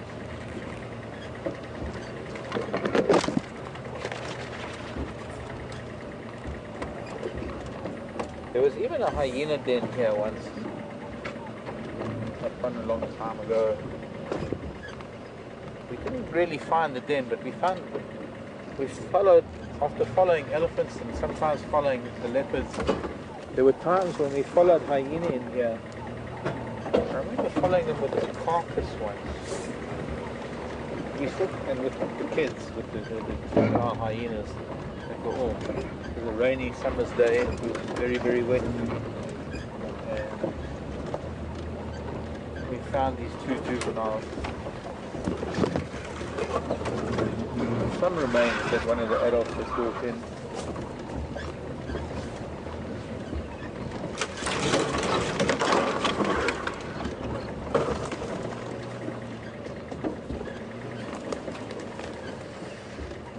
Can't go through there, there's mud.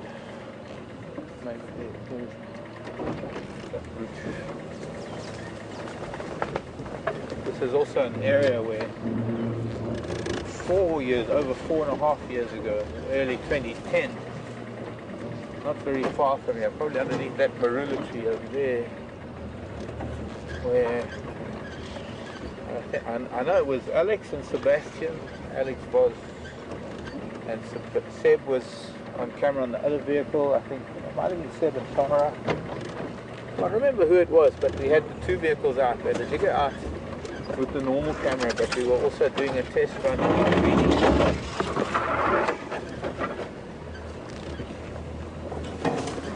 And we found two of the Majingalan males. I think it was two of the Majingalan males that were actually eating. I think it was one of the Styx female lionesses.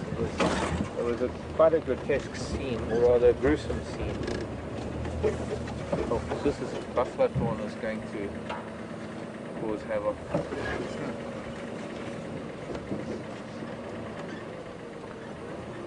Might have to try and sneak around. That's not going to work. Okay. Flummoxed. I have to try and avoid some of this buffalo thorn. Probably best not to touch it if we can avoid it. Pardon? We can't not touch it. At about a 45-degree angle to the starboard.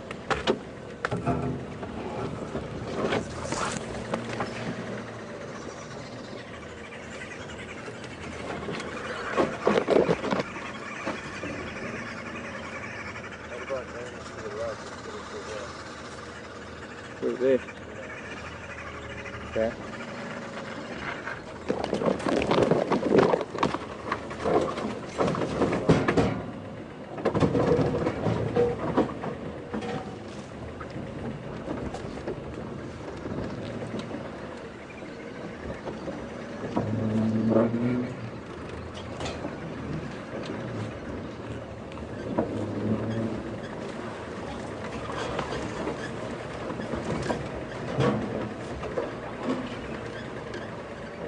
That way, we've got to get a bit away from the drainage line because it's too thick. Some dirty down on the drainage line. Make my way a little bit further to the north. If we can. There's the road.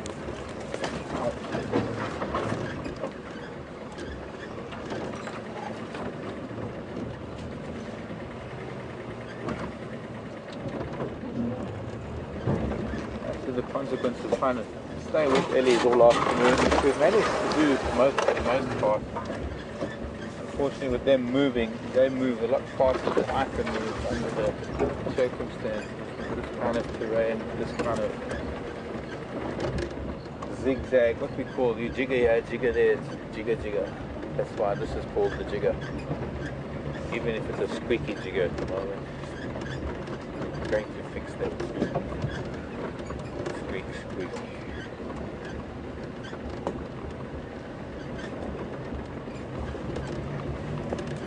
Now we're back almost, at any rate. Up and down.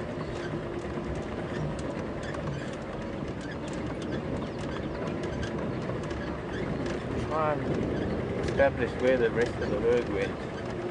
Hang on, let's just try to the north first before we go south. Just in case they went towards Gary Dam.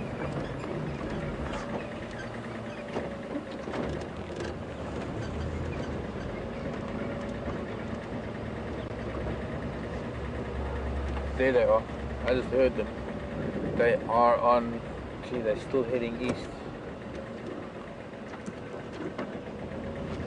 But across the Milwaukee, I don't know whether that's going to be Battalier Road or even crossing through to Gary. But they've already crossed the river. Well, it's a river, it's a riverbed. Dry riverbed is the Milwaukee River.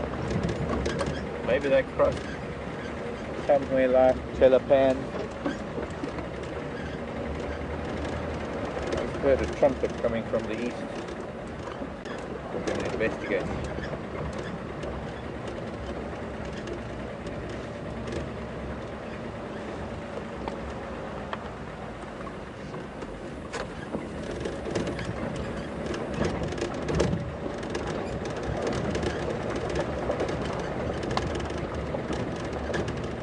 I guess if somebody saw them at Djuma Waterhole, on the Djuma Waterhole cam, he would have written in and said something. But quiet with emails and messages this afternoon. I guess haven't been around much myself.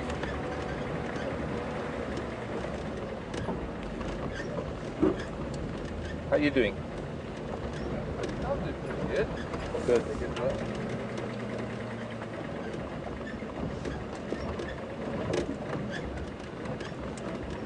Pretty sure Alex is just saying that Alex is saying that you've all been captivated by a leopard cub. Well, of course I'm envious, but we're going to lose you in this dip.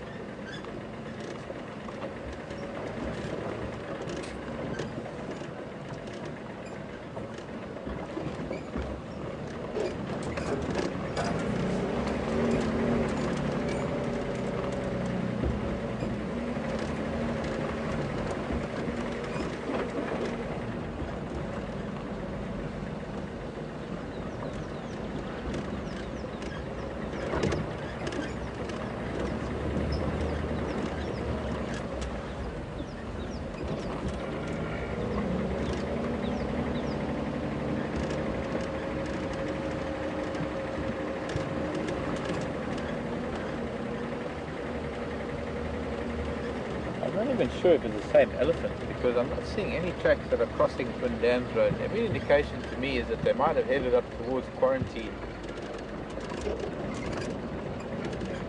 and heading towards Gary Dam. And unfortunately, I don't think Alex has access to the Djuma Waterhole cam, so I'm not too sure. It needs maybe somebody who's monitoring that. There's zooming, maybe. It would be nice to know if the Ellies do end up there. I think they might have been aiming for that, since they didn't stop at Treehouse Dam, and it is getting late in the day.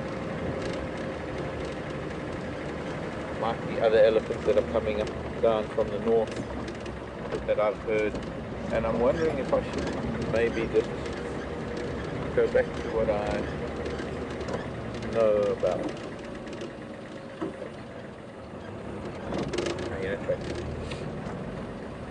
Especially the two boys. I know that those two boys were following the herd and they weren't coming this way.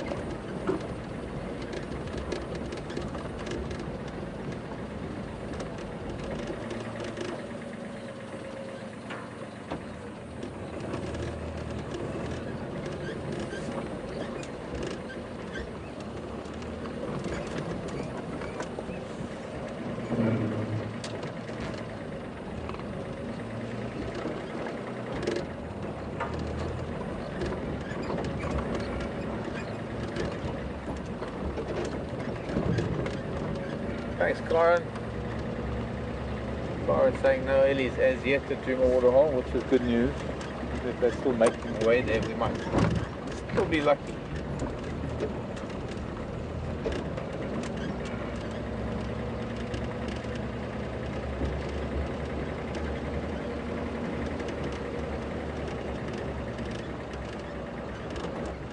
That trajectory was heading east, still a little bit north of here. I've come quite far south to see if maybe they might have diverted and come a little bit towards the south. They were generally heading east, and so were the two buoys. In fact, we might even catch up with those two buoys that we were with if we get back to where the drainage line does, or bisects, not bisects, but crosses Quindan's road here in the lip. Just after that, we might see those two buoys.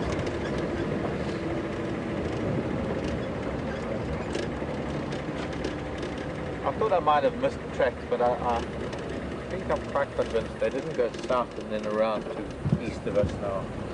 And that whatever was east, it might be different alleys. It's also kind of hard to get a direction on sound with only one ear working. The whole point of having two ears is really stereoscopic sound, that you can, your brain can calculate which direction the sound is coming from. Most of the time I can only hear it out of my left ear because my right ear has an earpiece plugged in. Sometimes nothing, but of course often voices of Alex in Final Control or Scott or other game drive vehicles.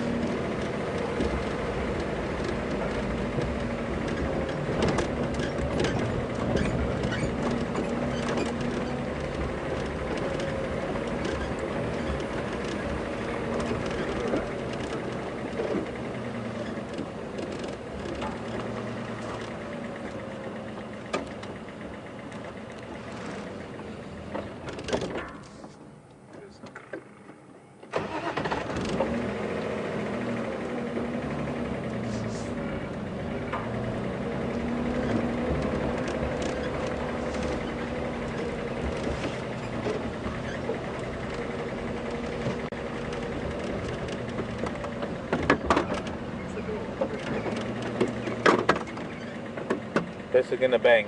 Mind your ears. Didn't work.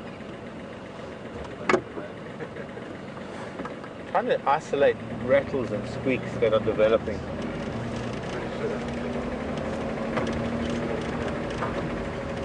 No, it's not, because I'm holding the door. Another.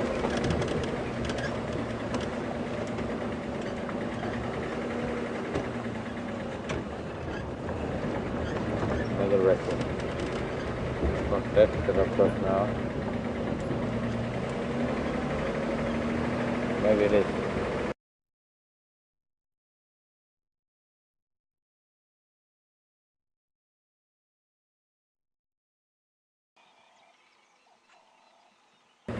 Welcome back to the Jigger. We're looking for, and we've got a rattle somewhere that's driving both of us mad, because I'm sure it's driving you mad too. If we can hear it, you can hear it, that's for sure. So we're battling. And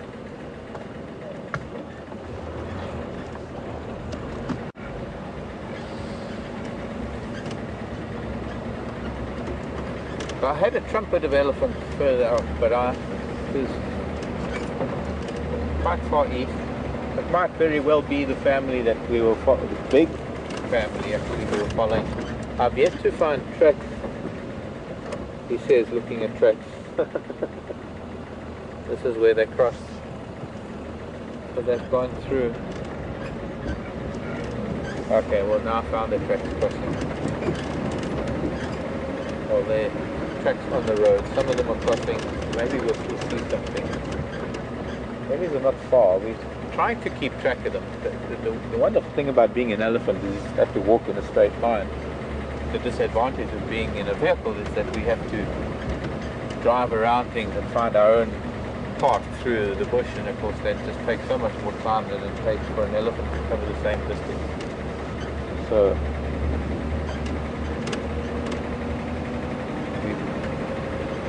they've gone ahead of us and crossed the Mawati River. It takes us a long time to do so because we've got to go up to Gowrie Dam and then go over the dam wall. We'll try and get a glimpse of them. I think what they might be doing is heading towards maybe Gowrie Katma. Maybe. Not sure. Been able to follow them for most of the afternoon, even if we haven't had them on camera all the time. We've been pretty much with them and running parallel to them. And for the last hour we've had those two bulls that are, oh, they're young boys. They maybe 20 something. 20. One is about 18, 20, one is about 20, 22, it's a little bit bigger. And he's certainly exerting his dominance on the younger bulls. But both of them are coming right up to the Land Rover and flaring their ears and saying hello and what do you want? And well, both of us just sat quietly. I took a lot of snaps with what I have, and Brian trying to get something as well. Well, it was really a wonderful moment. But spending that much time with the two bulls meant that the whole herd has moved on. And I think they're a lot further east from Gowrie Dam. They might have skirted it entirely. Karen was saying there has been nothing at the dam. Not nothing, but there's nothing extra at the dam in the last while. So maybe it'll be us that'll be the first things, other than Impala and a few others that have been at the dam. Catch me if you can.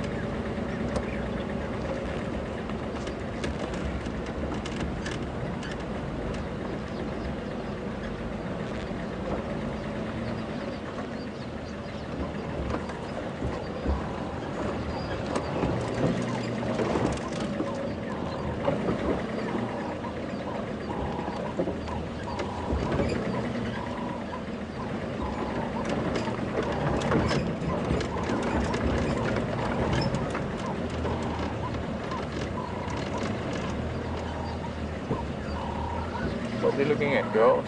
Looking at your other Impala on the other side of the dam. Where are you going to go? Okay, I'll stop. You can choose where you want to go. Hi everybody. Deb in Arizona, Deborah Rose. Deborah was asking whether we get bat-eared foxes here. She's seen a program recently on bat-eared foxes, which are really adorable creatures and have incredible adaptations to the environment they live in. But more than that, perhaps the adaptations that they have. Look at those terrapins on the log.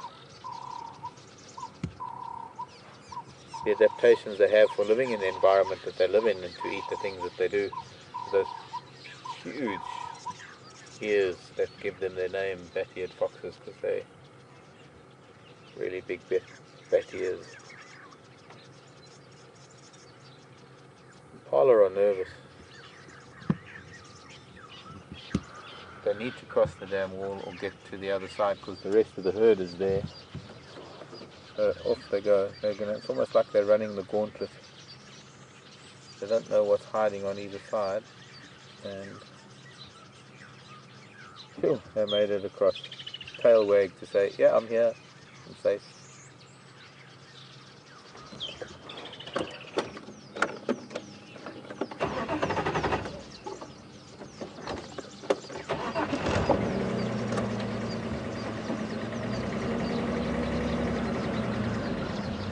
But unfortunately we don't get any bat-eared foxes here. Much further north and much further west in Botswana and the Kalahari, all the way up into Kenya and certain dry areas, but not here in Kruger, I'm afraid. One of the smallest of the fox species that we have here in Africa, and they are certainly unique. think one of the most unique features of a bat-eared fox is the fact that they have far more chewing teeth. They have an extraordinary number of, well, in cats we call them carnassials. Oh look, there come the goslings. Coming down that eroded section, they're coming back to the water. If anybody wants to see the goslings with Mama and Papa Goose. But there are two features of a bat-eared fox's, no, not two, more than two, there are many features. The ears, of course, are the one thing. And the other most important feature of the bat-eared fox, if I can talk about bat-eared foxes looking at Egyptian geese, is that they have many more cutting and chomping teeth. They're, oh, something disturbing the impala, they're all running a bit.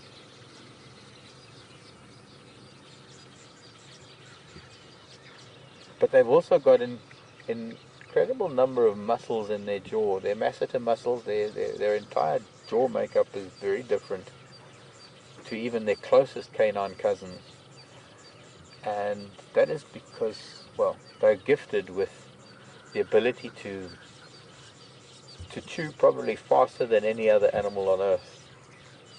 The number of times they can chomp their jaws per second is faster than anything else. And one of the reasons for that, or one of the adaptations for that, is because they're probably one of the most prolific scorpion eaters in a desert or semi-desert or dry environment. And they can chomp a scorpion so fast that it doesn't even have a chance to sting the fox. The fat-eared fox, the fox.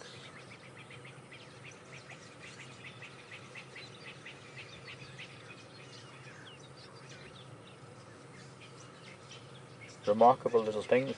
I would love to have seen that documentary. Maybe I can find it one day.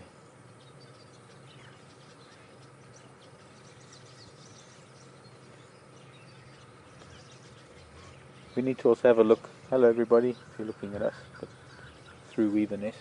The goslings are getting really big. You don't see how big they are when they're on the water, but look at them sitting there on the edge.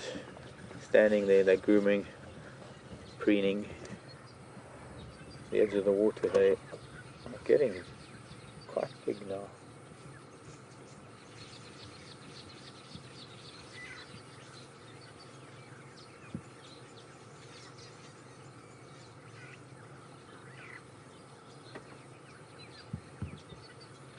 Uh-oh, we're being attacked by impala. Girls, no, I'm going to have to move. I'll move, I promise. You don't have to run down the damn wall. I'll move. Come this way. I'm moving. I'm moving. They want to come across the dam back to the side, and they suddenly realized I was in the way. Come, girl. Come on. Maybe we'll just hide off of the road here and we'll let... Because if this is one of the older females of the herd and she decides that she wants to bring the whole herd over this way, it's going to be important that we're completely out of the way, and we're going to have 100 odd impala. What we also need is maybe just a glimpse of that sunset while they're coming this way. Oh, this beautiful sky. Okay, come on. You can run past me towards the camera.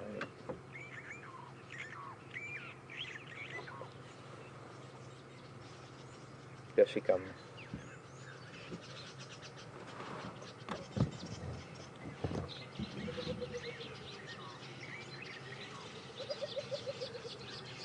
There. Nothing there. I checked for you.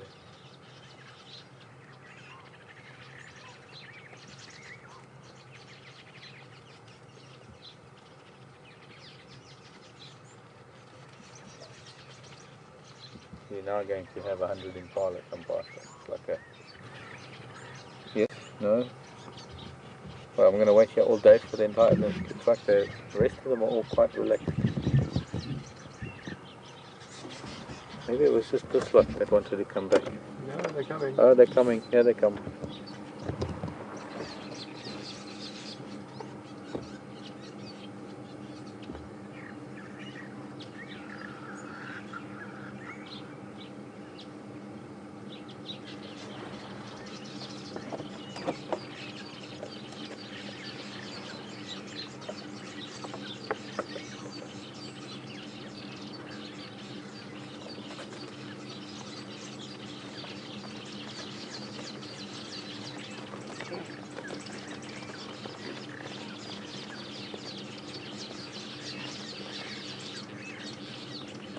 Who's counting?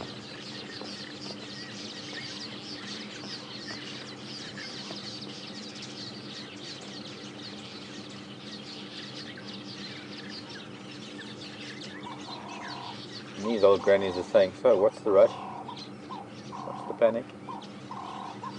Walk slowly in an orderly fashion, one after the other, single file. Interesting how the ram is watching now too, urinating.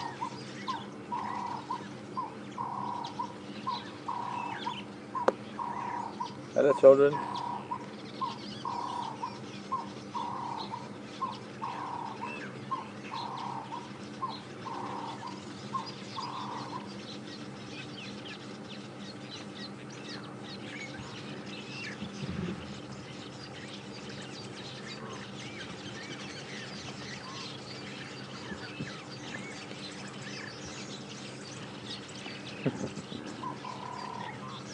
Oh, the little one got his foreleg. Maybe sprained the muscle. Grunt, grunt. Snort, snort.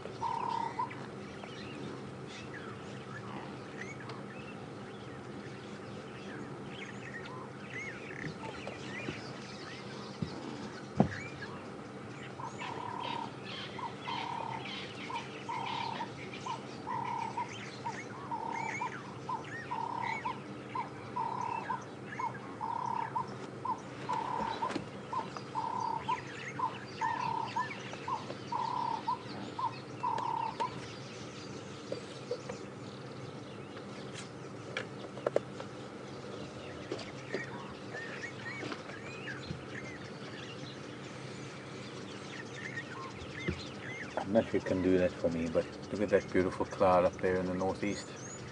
Catching the late afternoon sun. One of the thunderstorms that has been moving past. Or rather, it was building up as it moved past. And it's now probably almost at its height. That tower that's building up to 20, 30,000 feet.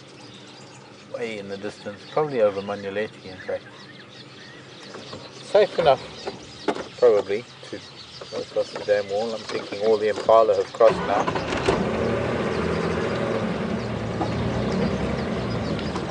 That was special. That was wonderful.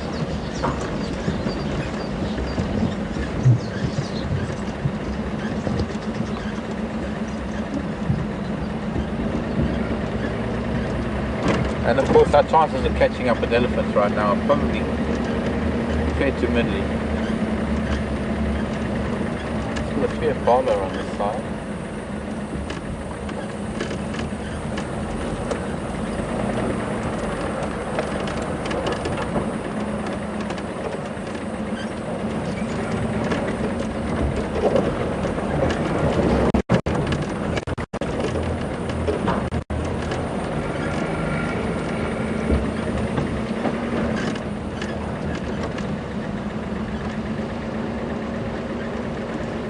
Hello Jeffrey, again in Texas, or Jeffrey again in Texas.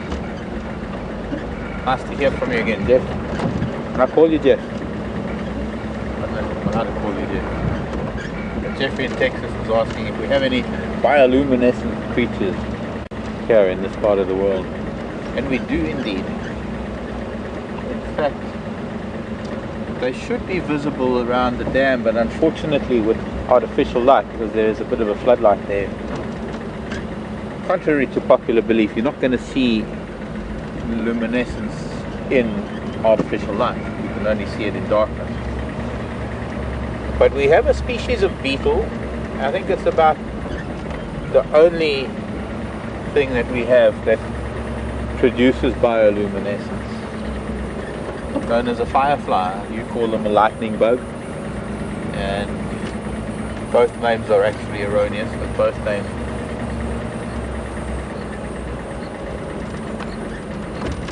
don't really give a hint as to what the insect really is, but they're actually a beetle. And for our beetles or our fireflies or lightning bugs here in Africa, now I heard elephants up there, but I'm going to have a look this way quickly, and I don't think I'm going to see anything here.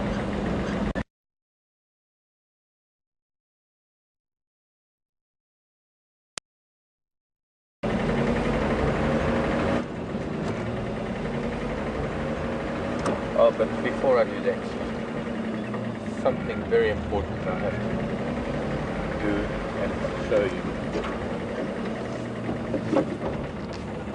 Now, let me just deal with this luminescence. This is solar luminescence.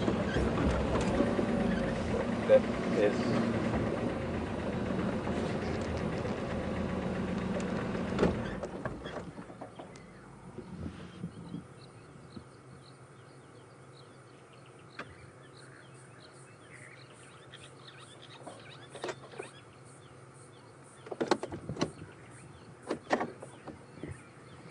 Scott, come in.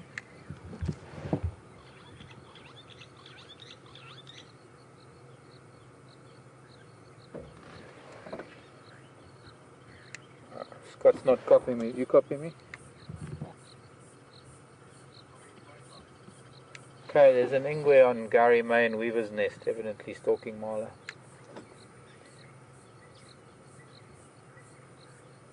If you want to pass that on to Scott.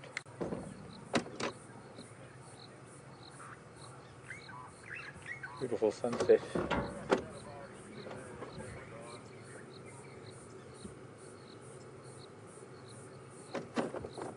Negative, Scott, I'm a bit too far.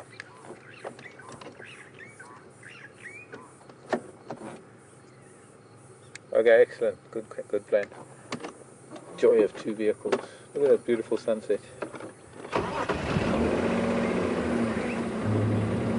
Jeffrey, sorry to interrupt, but our fireflies, there are two different forms of our firefly, and both are called two different names, or rather they're called different names, and they're actually the same thing, but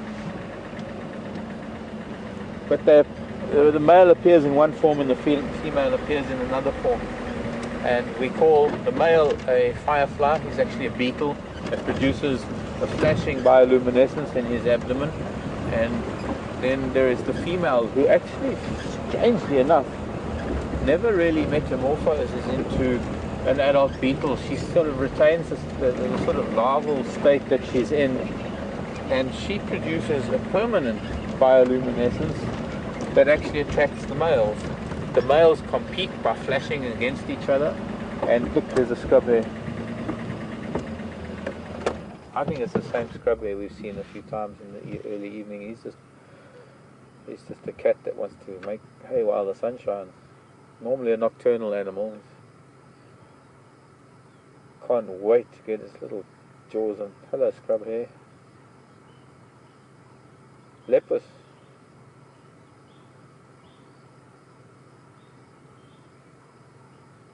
Where's Alice?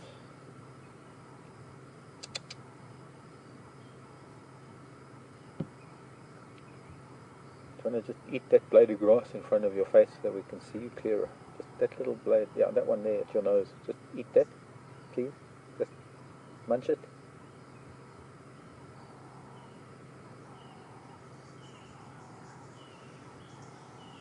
It's actually a few inches in front of his face. His or hers. I get the feeling it's a boy. The big male scrub hair. Maybe a cape hair. I think cape hairs might also occur here. Very subtle differences between cape hair and scrub hair. None that are outwardly apparent. Perhaps the most apparent is a groove on the incisors of the cape hair that the scrub hair doesn't have. But I don't want to tell you how difficult it is to ask a hair to see its teeth. I'm sure you can imagine.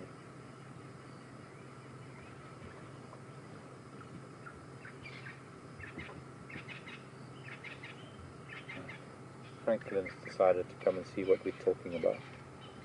Doesn't want to be left out of the picture. Probably going to announce it's Crested Franklin. Please, boy, give me a shout. Come on. I can see you building up to it. There we go. Come. Yeah. Oh, there's Mrs. Franklin. Now you can both call. Give us a duet. Show us how Crested Franklin does a duet. And 3, 2, 1. 1. Oh, the other wife has to come in and join you. Okay, that's fine. 3, 2. Here we go, here we go, here we go. Yes. No, listening to another one first.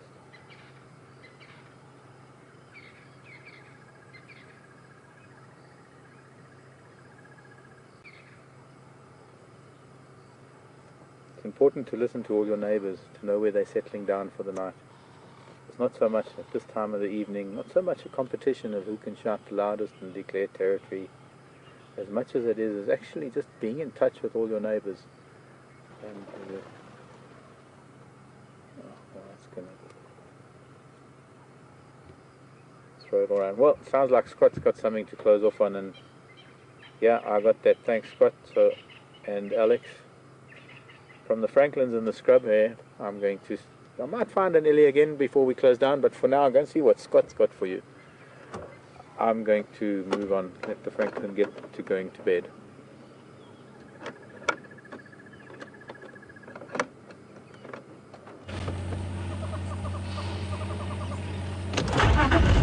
Well, isn't this lucky? We've got quarantine. It's lucky, and I'm going to keep backing up so I can continue walking down this road towards us. This is general direction of movement. We've got in his way there, and what a lucky afternoon we're having here.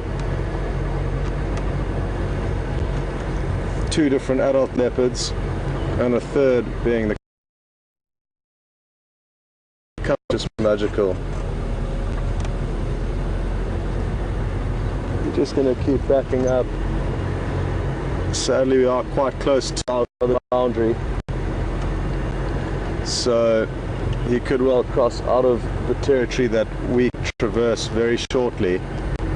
But what an incredible view we are going to have while we can see him. This is just magical.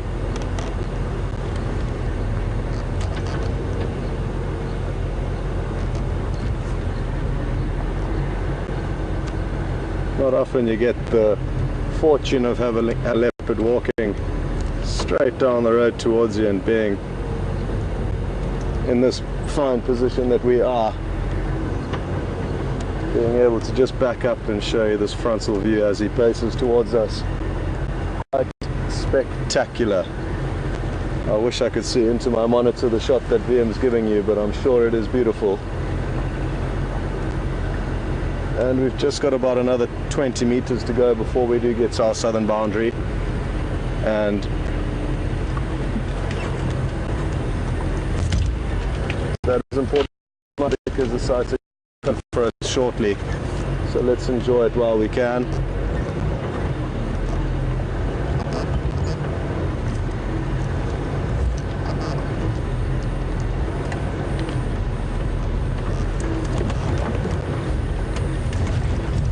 Sorry, VM, I've left you with a terrible position here, but this is as good as it's going to get, folks.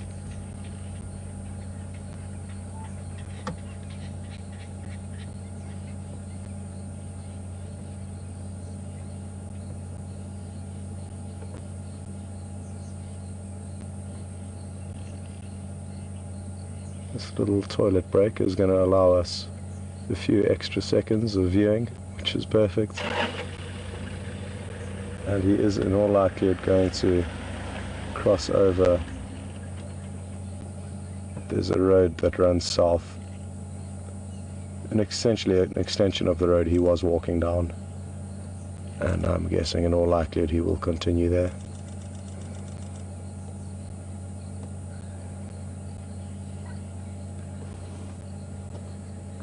Looks like he managed to feed on a little bit yesterday. I wonder if he didn't manage to get on a little bit of the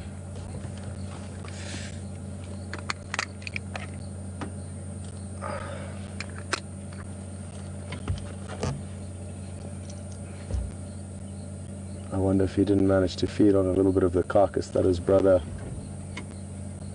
Djuma managed to kill and finish off last night. It wasn't far from where we are now, so there's a strong chance that quarantine did find his brother and managed to feed on a little bit of the carcass, unless he found some other little tidbit to feed on. In the course of yesterday when we didn't see him, we last saw him yesterday morning.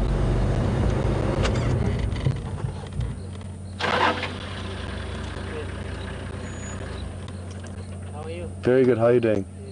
Good. Good afternoon, folks. How are you? Very good, thanks, and yourselves? Very good. That's amazing. Well done, and thank you very much. Is any busy this side? Nothing. Not on the old music. No, I went to the old one 2 days ago, the one by the pump house, no luck. Other one also, I was at yesterday. He was on top of that termite mound yesterday morning, and no one's there. So sadly, we're also struggling for Mnisi. Well, this is going to be the last shot, folks, of him disappearing around this corner. But what a lucky afternoon we've had. And that is it. Have a good one. Cheers.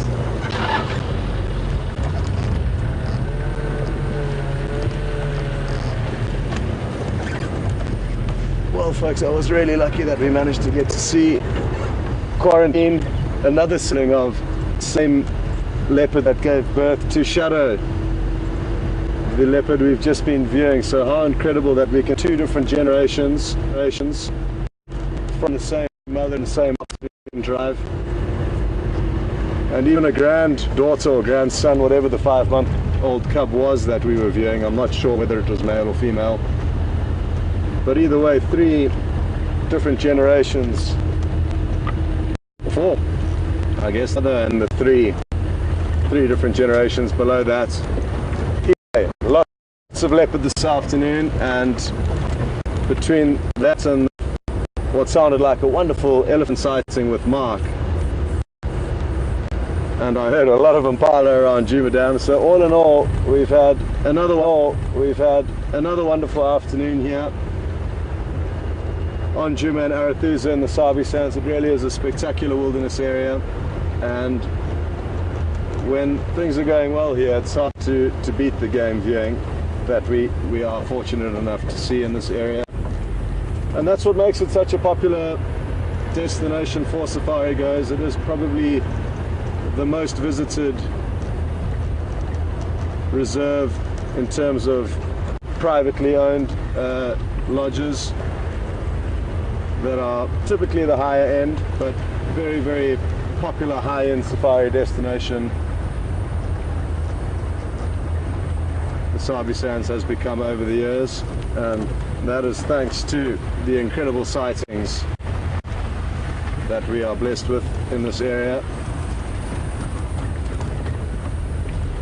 Oof.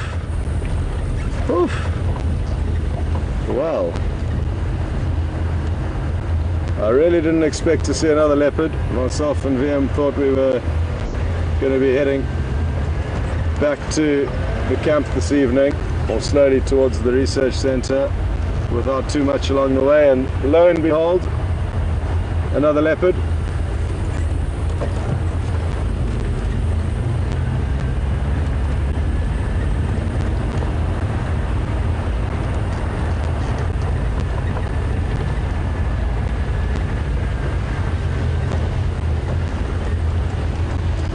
So just a few minutes left to go, folks, and who knows, anything is possible between here and the next 4 minutes where we'll end up. But what I can say, and I will reiterate, is we have had a wonderful afternoon, and I'm very grateful for that. So is VM and myself. Definitely the highlight for us is the fact that we got to see 2 new leopard, and one of which was a young cub. And who knows, maybe it'll be worth Mark heading across there tomorrow morning. They still well be in that area. There probably won't be too much of the kill left, but there's a chance that they'll be there in the morning. So Mark will be out on drive, and it's up to him what he decides to do. But there's a chance he could head across there, and he could also get another radio from the guys. The other nice thing about Arathusa is that it does provide Mark, myself, and all the cameramen, as well as Alex in control, and you viewers some new scenery. We have spent a lot of time in and around Djuma and haven't given Arathusa too much time for various little reasons, but hopefully in the coming weeks, now that vehicle's up and running, we will be spending more time on that property and therefore increasing the chance of seeing different leopard, just like we did this afternoon.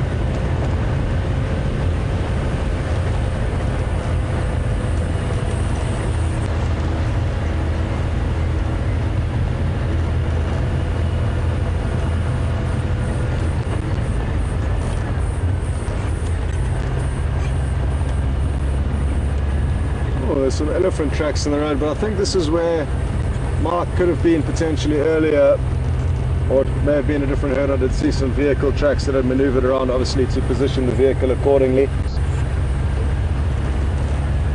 But there's just under a minute left to go, folks, so a big thank you from myself and VM, and I'm sure Mark and Brian and Alex also bid you their farewells. So a big thank you, and you can look forward to Mark out on morning drive tomorrow, and the two of us will be out tomorrow afternoon. And until then, I hope you have a wonderful evening, day, morning, depending on where you are in the world. Till next time, all the best.